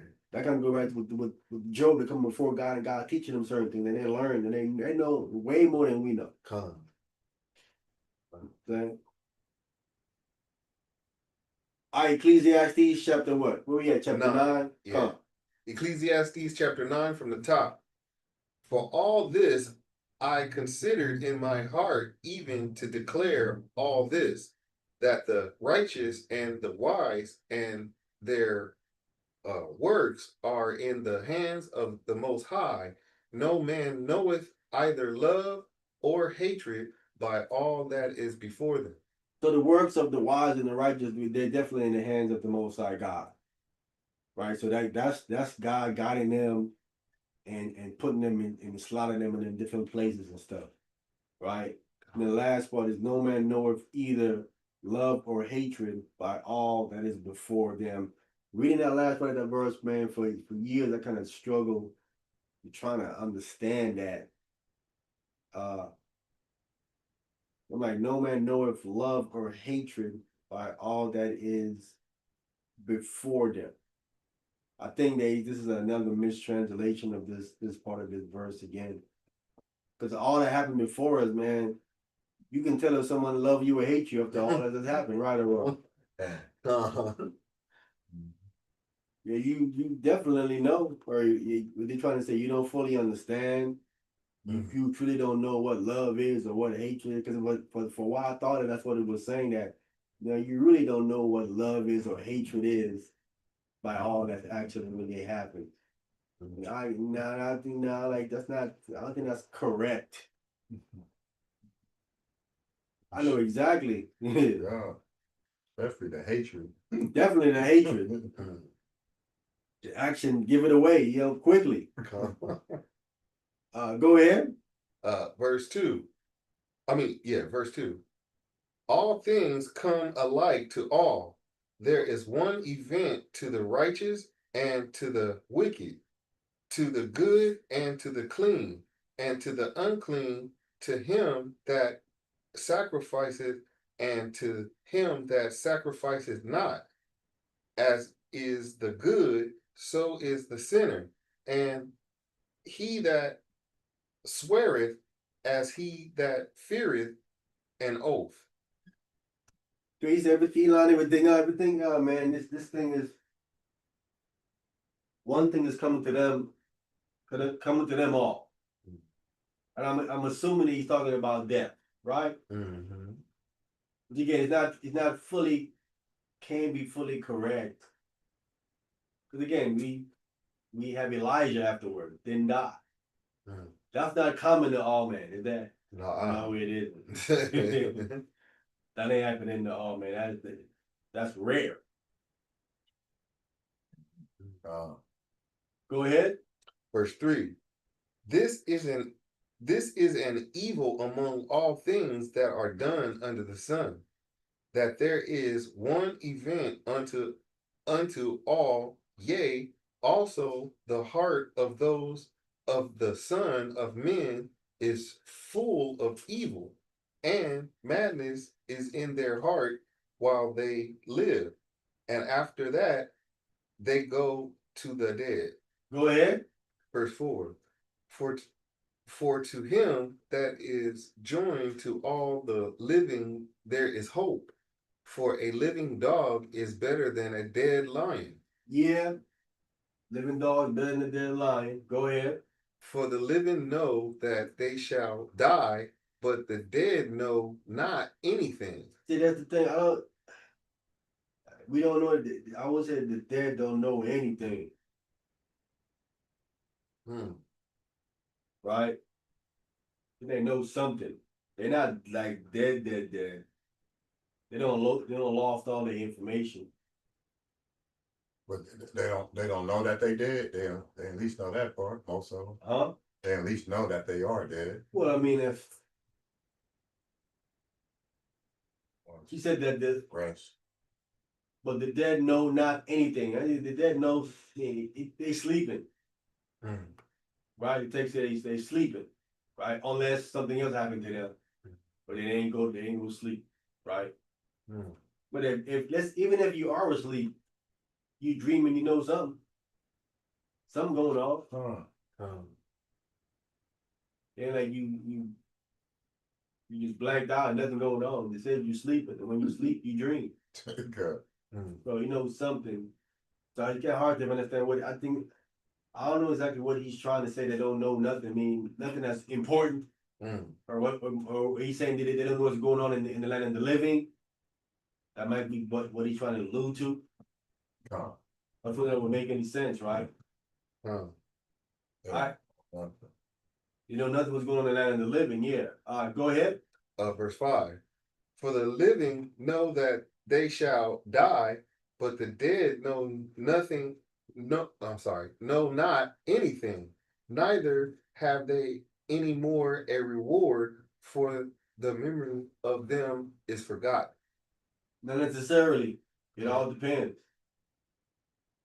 Right? They didn't have no more reward. That's not true. There's resurrection. It's like you read some of this thing, you're like, Solomon with all his wisdom, like he didn't know about resurrection there. Because you can't say that without knowing that there's a resurrection. That's a reward, right? Like he didn't know about a resurrection at that time, specifically. It says that for the memory of them are forgotten, not true. I'm sure back then they still remember Abraham, Isaac, and Jacob. When have they ever forgot Abraham, Isaac, and Jacob? Right? We ain't forgot Abraham, Isaac, and Jacob. We ain't forgot Moses, right? We ain't forgot Adam, Noah. No, still going strong. All right, go ahead. Verse 6. Also their love and their hatred and their envy is now perished. Neither have they any more a portion forever in anything that is done under the sun. Yeah, so he's talking about being alive, being living. Come. Go ahead. Verse 7. Go thy way, eat thy bread with joy, and drink thy wine with a merry heart, for God now accepteth thy works. So that's a reward. Go ahead. Verse 8. Let thy garments be always white, and let thy head lack no ointment. Right. So that's physical and spiritual. Right? You want your garment to always be clean. In other words, unspotted. You know, and your head, of course, lack no ointment. Blow and put ointment on their head. Anoint yourself. Go ahead. Verse 9. Live fully with the wife whom thou Joyfully. Live joyfully. Wow, what did I see? Wow, my bad. Verse 9. Live joyfully with the wife whom thou lovest all the days of the life of thy vanity. Yeah. You should. I mean, if possible, live joyfully with the wife whom thou lovest all the days of your life of your vanity. Go ahead. Which he hath given thee under the sun all the days of thy vanity, for that is thy portion in his life. In this life. In this life. He's showing you that there is another life after this one. That's what it is in this one. What could it be in the next one? Right? Go ahead. And in thy labor which thou takest under the sun. Right? You seen all of these kung fu and movies, man. They always talk about the next life. Anytime they get ready to die and everything in the kung fu, they always say that. I'm gonna see you in the next one. We're gonna be back together in the next one. I remember watching movies all the time. I'm like, you gonna what? The next what? I'm like, it's about this one right now. They ain't never worried about this one. Once they get to that point, they're gonna die. They was like, hey, the next one we're gonna be better. Yeah, I'm gonna come back and seek revenge. You be back in the next one. Yeah, I'm gonna come get you in the next one. They always talk about the next one, all the time. I seen that in Mortal Kombat. I think it was Sub-Zero and Scorpion. I think they was fighting each other. He killed Scorpion. He like, yeah, I'll be back. I'm gonna come back from hell to get you. Yeah. I think that comes with Freddy Krueger. At least Freddy versus Jason. Yeah, they always, and I think that was like a normal understanding back in ancient time. I think they understood that that's what it was. That's why they was not really worried about dying. See, of today, we got this fear of dying because we don't have that understanding that I'll be back. Don't trip. Right? That's the mentality that they had.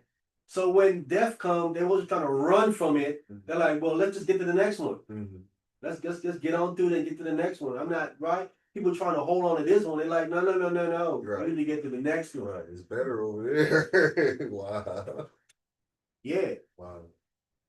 That was the mentality as I'm reading it. That's the mentality I'm getting. Even when you in Judges, them Ishmaelites, when he told them they follow them, and the boy didn't want to do it. They were like, no, go ahead, do it.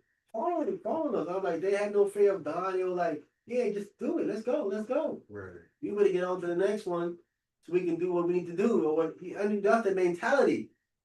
And I'm like, where did this mentality come from? It must be something that was taught to them going all the way back from the flood time. They wasn't afraid of death, man. Death before dishonor. Yeah. So do you think by the time we got a Messiah, that mindset was lost? Say again? Do you think by the time they got in the Messiah's time, that mindset was lost? Because he didn't want to get on the cross. To He some was like degree, sweating yeah. blood, wasn't he? No, I mean, not what he, but I'm saying it seemed to some degree that understanding seemed to have. It's like it seems when they went to this captivity, they too much Gentile influence kind of got him away from this understanding or something. But John the Baptist was willing. Huh? I believe John the Baptist was willing. Yeah, John the Baptist wasn't afraid. You know what I'm saying? I mean, he even said he was going to die. He knew he was going to die. Right? I believe he knew he was going to die. He said, I must decrease, which means death. Right. And he must increase. So he knew he was going to die. So I don't think he was afraid when it came time for him to be beheaded. I think he knew that was going to happen at some point. You know what I'm saying? Yeah, you know the Most High prepared him for that. Yeah, but I think what happened is that once the so-called white man started to rule, because his rulership started to come about, starting with the Greeks and going off into the Romans and even all into our time. I think he kind of got them away from that mind state. He got them away from that mind state because at that time Greek culture dominated to the point where Greek dominated, the language dominated even in the Roman era time. The lingua franca was still Greek. You would think, well, it should be Latin because the Romans are ruling. It wasn't. It was still Greek. That was still dominant more than Latin. Wow. You know what I'm saying? That Greek culture was so dominant when it came about. You know, they even made you know that they had his general, right? They became pharaohs. Ptolemy, it was a pharaoh, right? Alexander's general, Ptolemy them, and even Alexander himself. You know, they turned him into a pharaoh, some type of god. That's why he was buried. You know, he was buried in Egypt. Right. He not originally an Egyptian, but they buried him. They made him. They turned him into an Egyptian pharaoh, an Egyptian god. So then, and they said, no, he belongs to us, right? Where the Greek was like, wait a minute, he's Greek. He born over here, Greece. Right. Wow. They couldn't take his body. They made him. They turned him into an Egyptian, and the Egyptians claimed him as an Egyptian. That's why he's buried in Egypt somewhere. Did they find his body? They haven't found it yet. But he buried. But you said that's crazy. How did they claim him to be an Egyptian? They claimed him to be an Egyptian, took his body and buried him in Egypt, which is crazy. Wow. Because you're supposed to be joined to your Supposed to father. be going. I'm trying to figure out, like, I'm still looking to that, like, how y'all did that? How y'all do that? You turned him to an Egyptian. Wow.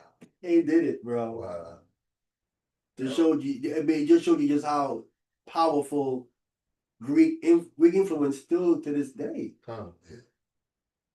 It's still influence. Do the Kemet community know that? I doubt it. They don't do no real research, man. They don't do no real They research. just saying claim Hotep and See, they going back into ancient Egypt. Yeah. when it was black. Mhm. They don't come into Ptolemy time where Egypt, where we had a lot of white people that was Egyptians and pharaohs and ruled. That's what a lot of people would focus on. They saying, listen, no, Egyptians were white, but they're talking about the time of Ptolemy. Yeah. He's a so-called white man, right? And he had a lot of his army's white. Mhm. And they lived in Egypt. Then they're gonna do, they're gonna marry a whole bunch of black women, Egyptian women, and get them pregnant, and a whole bunch of white men. They're gonna be Egypt gonna become white. Mhm. Simple. Right? No, but the Egyptians were turning white people into Egyptians. They will make that's what I'm trying, that's what I'm saying. They turned Alexander into an Egyptian. Wow. If you ask them, he's Egyptian. They will not say he's Greek no more. They said he's Egyptian. That's why they made him Egyptian and they buried him in Egypt. And you get a hard time finding his body. Hey, They want to find his body because they really want to pull him out of Egypt and send him back to Greece, Really below, because where he really belongs, but they can't find it. that down in Babylon though, Who? Alexander. No. Down in Babylon. Yeah. I mean the movie they show he died in I Babylon. remember where he died, but I know he's buried in Egypt.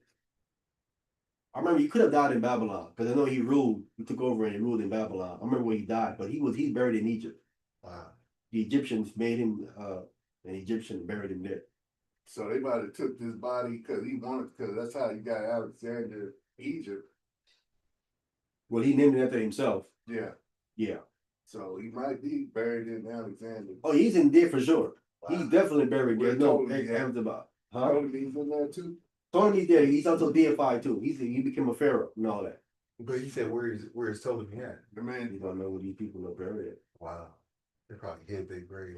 It's there. People are getting closer and closer to these graves. They found his father.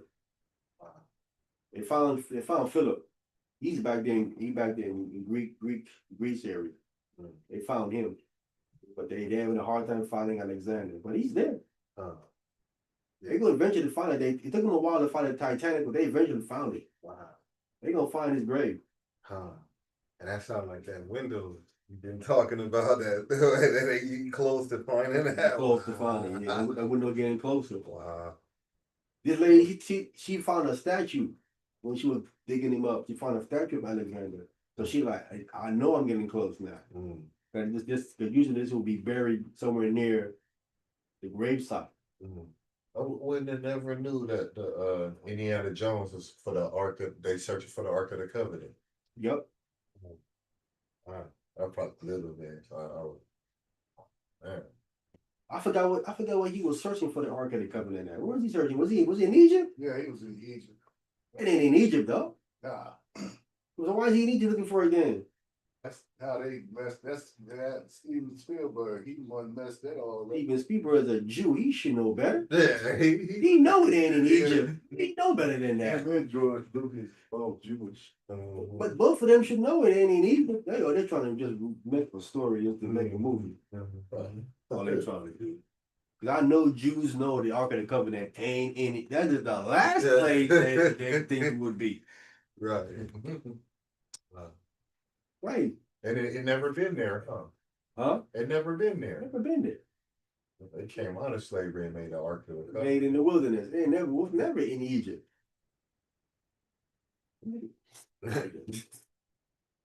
Nothing. All right, let's continue. Where we was.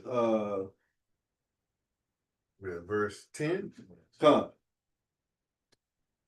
Verse 10. Whatsoever thy hand findeth to do, do it with thy might. Right? Right. That means what you're doing, what it's sending you to do is to put everything into it. Don't half do it.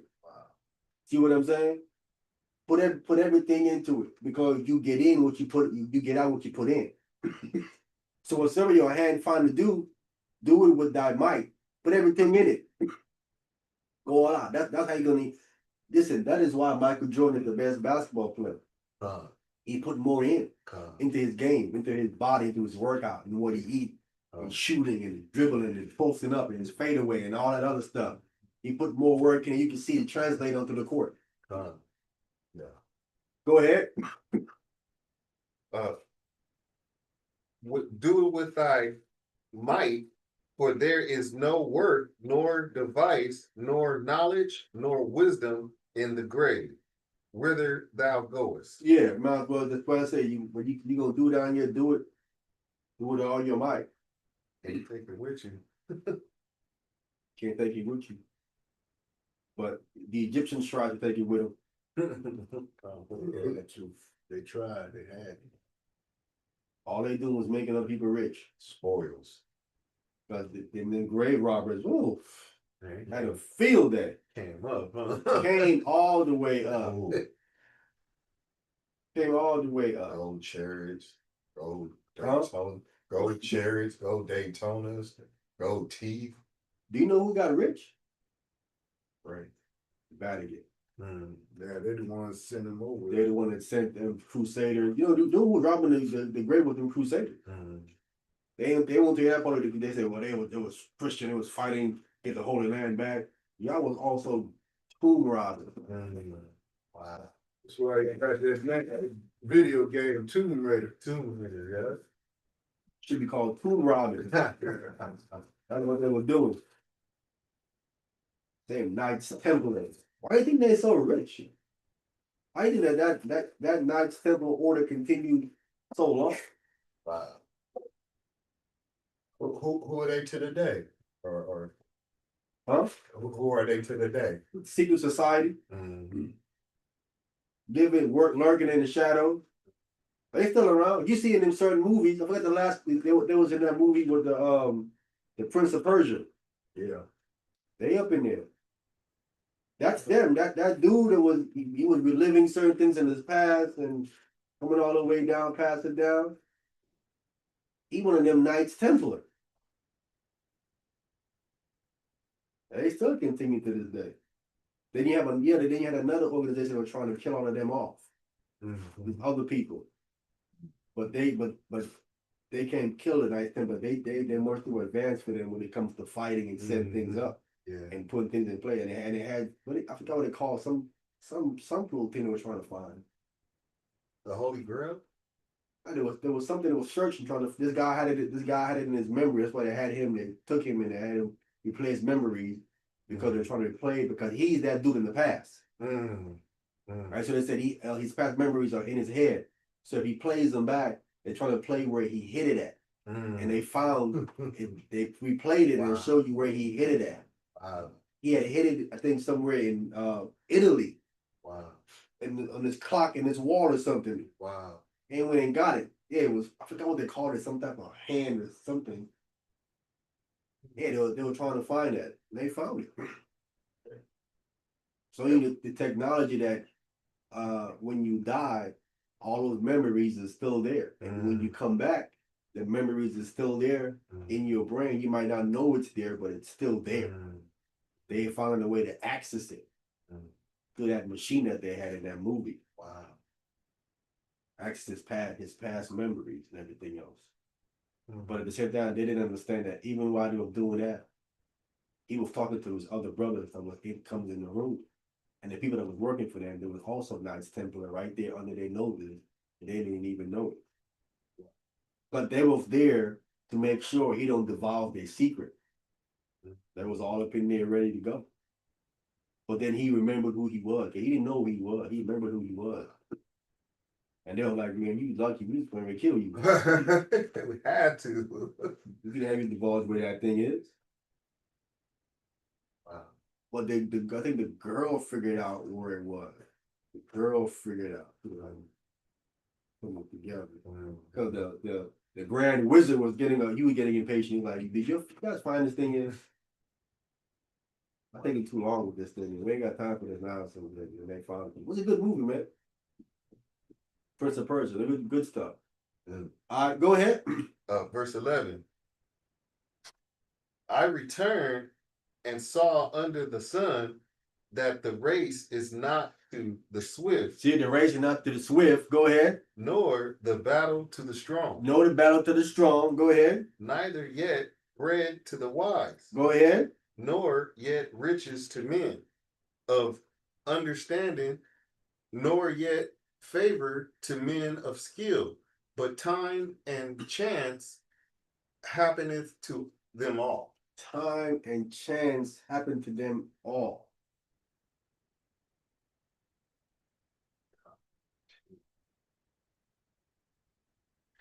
Wow. Meaning opportunity, Wow. right? Mhm. Opportunity happened to them. But all this stuff is being controlled. Mm. Or it's a test. He's saying that time and chance happen to them is that this is an opportunity we know where we can get rich. Come. Wow. But it could be you getting rich to your own demise. Wow. Wow. You don't know. Mm. People think that they lose the opportunity to get rich, they're thinking, man, I had a chance to get rich. You could have gotten rich and be dead at the same time. Mm. It's better that the opportunity slipped. Mm. So you don't understand that someone intervened like, no, let's move that away from him because it's gonna kill him. Mm. They moved it out your way. You don't see, but then you mad at, oh man, that was there to save you. Mm. Because if you'd have gotten it, then that day come when you're gonna die, you'd be like, man, I wish I never had this money. I want to live. Too late now. You died. You see what I'm saying? Can't call it back. Can't call it back. Wow. You know what I'm saying? That's why I think about how big he probably felt. That's how he did feel.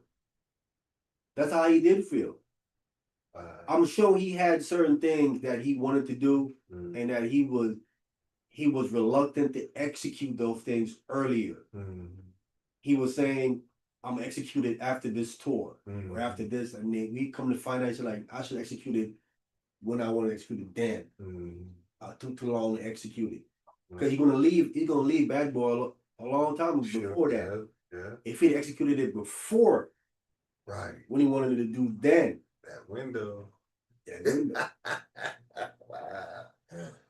Wow. He took too long. Is that when you be prolonging things like I'm gonna wait till this, and that way it messes up for you because you thinking I'm gonna get through that thing to be able to get back to execute it. No, execute it then. Mm. Execute it then. Mm. That's what happens to a lot of them. Yeah, I'm sure that day when he got shot, it all went through his mind, played back in his mind, and he should have did it earlier. Cause he was supposed to have left London. and go to London.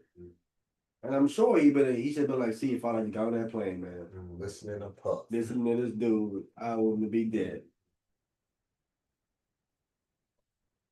Right?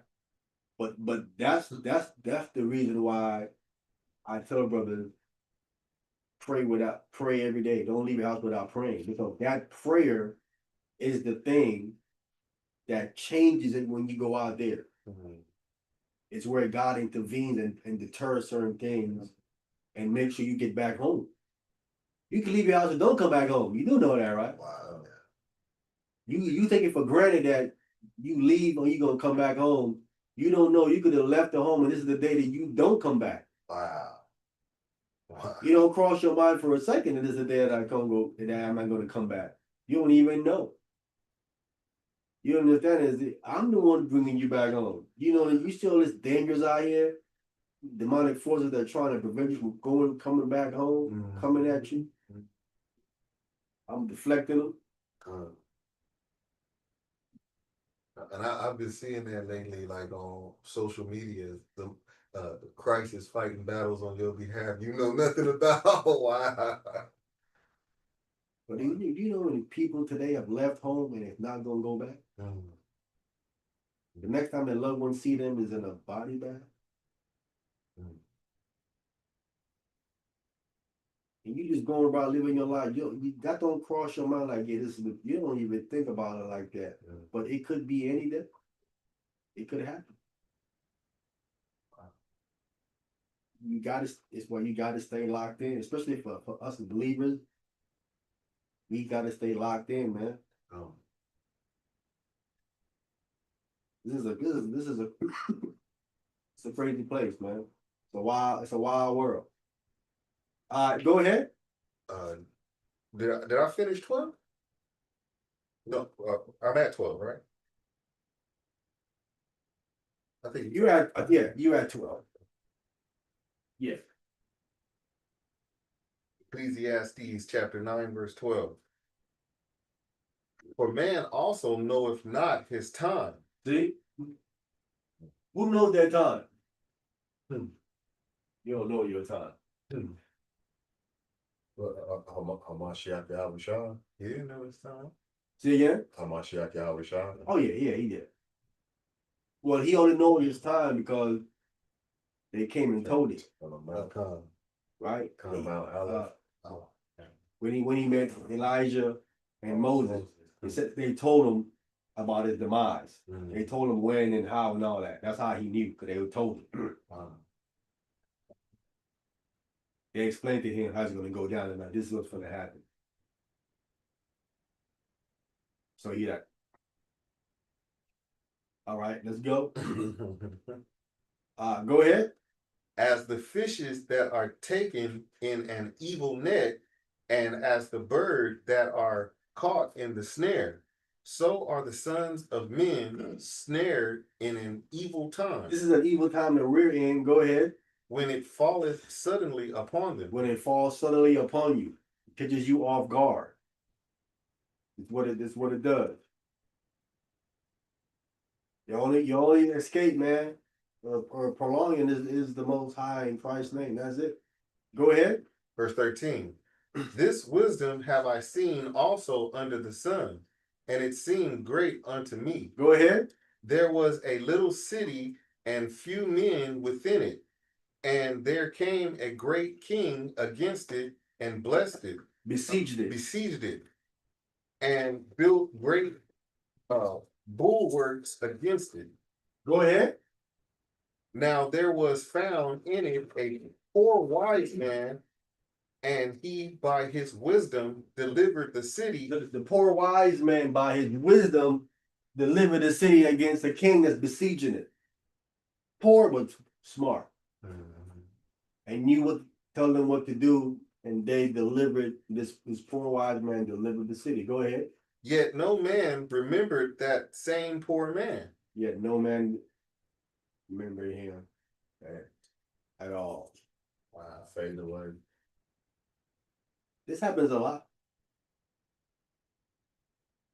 You could be a smart poor man. When you help them, they quickly forget what you did for them. Quickly forget what you did. Go ahead. Verse 16. Then said I, wisdom is better than strength. Wisdom is better than strength. But wisdom itself is strength. Right? Go ahead. Nevertheless, the poor man's wisdom is despised. The poor man's wisdom is despised. Go ahead. And his words are not heard. And his words are not heard. They don't continue to do what he said. It sounds like what he told them to do is pray.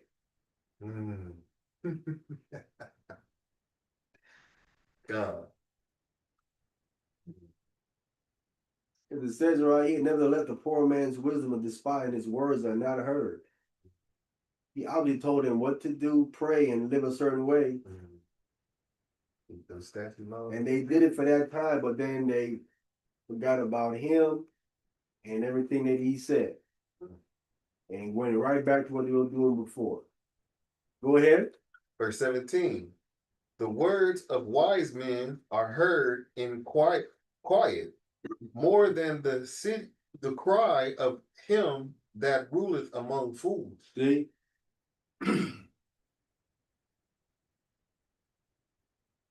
The words of the wise are heard in quiet, man. These big rooms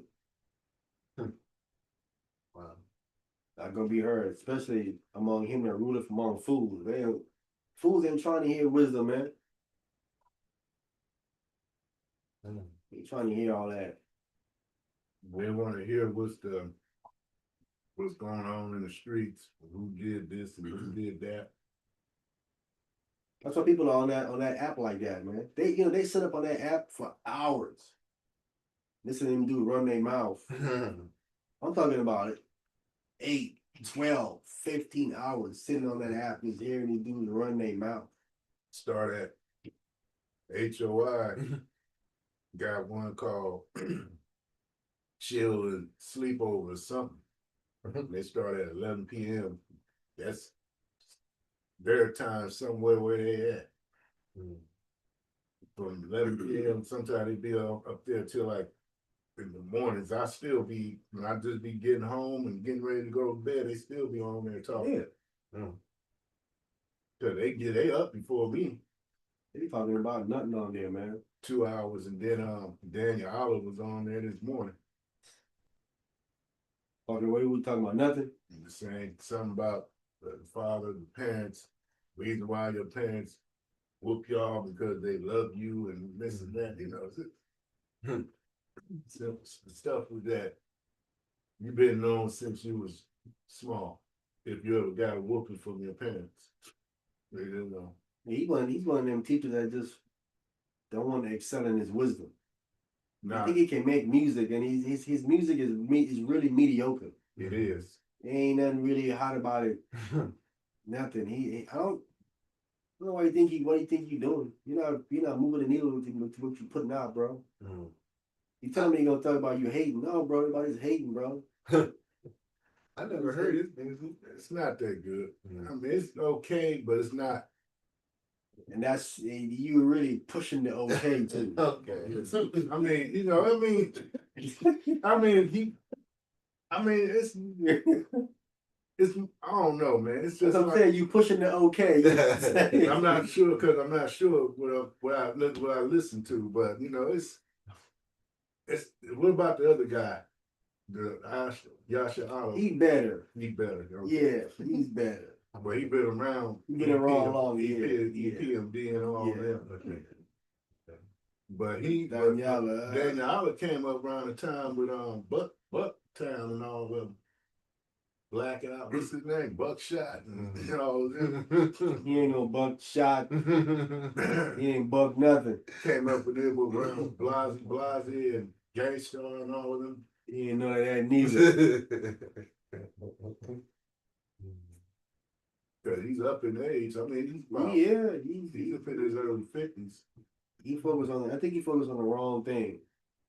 He focused on the wrong thing. You people too much into that music, and then it ain't translating like that. Man, Buckshot don't own a BB gun. Go ahead, brother. Verse 18. Wisdom is better than weapons of war. The only wisdom. See, this is what Trump needed, and go over there and fight that war. He needs some wisdom. Trying to come in there with his weapons up. Go over there with some wisdom. Simply went over there with some wisdom, man. He could have had what he wanted. Of course. But you know why he had what he wanted? Tried to use force. He doing the agenda of them fake Jews. Them fake Jews wanted a war. Yeah. The fake Jews wanted them people dead. Yeah. They don't want no peaceful solution. Right. Yeah, you're right. And the fake Jews done went to the point now they got their little brought back Sodom and Gomorrah. Yeah, they don't want a peaceful war. They want the land. They brought it back. Oh yeah. All them gays up in Tel Aviv. Yeah. Oh man. They're lying about how they got weapons of mass, nuclear weapon. No, they want the land. That's what they really want. And Netanyahu was talking about expanding it. He said because the land has oil.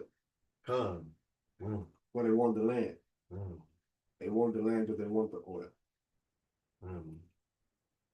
So they don't want no peaceful solution. Remember the promise you showed us that it would be the land would be widened up and greater from the Nile all the way to Euphrates. Euphrates. Yeah, they said that they want that now. Yeah. Not gonna have that though. That's crazy. Wow. Y'all not even the people. What are you talking about? Get out the land. So wisdom is better than weapons of war. Go ahead. Better than weapon of war. But one sinner destroyeth much good. Yeah. See, one sinner Destroyeth much good. You know what I'm saying? So tell them brothers, man, don't do all this all this good stuff and turn around Lose it. and lose it, right? And you can have someone that's outside, and you have a group of people that y'all moving in unison, man. And one person can do something, and it's going to be a reflection of the entire Wow. group. Yeah. So he done destroyed much good that you guys gonna lay down Wow. and put down with a bad reflection on you. Then now you have to come out and say something and speak on the situation, because now he don't put y'all in a bad light. They gotta say, man, well, you know, he made his own decision. If he chose to just that has nothing to do with us. He don't rule like that. He know that's how we roll. We can't make him do anything. He did that on his own. That's not a reflection of us. You gotta come out there and still put a damper on what you guys is doing. Right. You know what I'm saying? Wow. Like I said, one sinner destroys much good, and that's what them brothers out there doing, man. All that, and them cursing and all that. Wow. Then it's on the corner fighting over a corner. It made us look bad. Man. That ain't never happened when we was coming up. We wasn't fighting over no corner. What? I don't do nothing like that. When I was coming up, we used to support each other. We was about there teaching, and so Jay would come out to the beach and come support.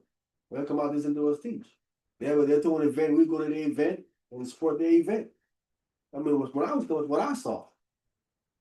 And me and used to go to their school over here by the mall. We used to go visit them. You know what I'm saying? But it wasn't like it is today. Well, they don't do that today. Right? Right. IGP ain't finna go visit no IUIT school and sit up in there and, you know, be brothers. They ain't finna go do that. We did that. We went to the next camp. We sat up and talked to them brothers, man. Showing that we was together. Right. We two different camps, but we still brothers. Still We ain't never brothers. forgot that. Right. Wow. This guy today, man, he's making us look bad, man. Right. Like if you're not from our camp, you ain't an Israelite. What?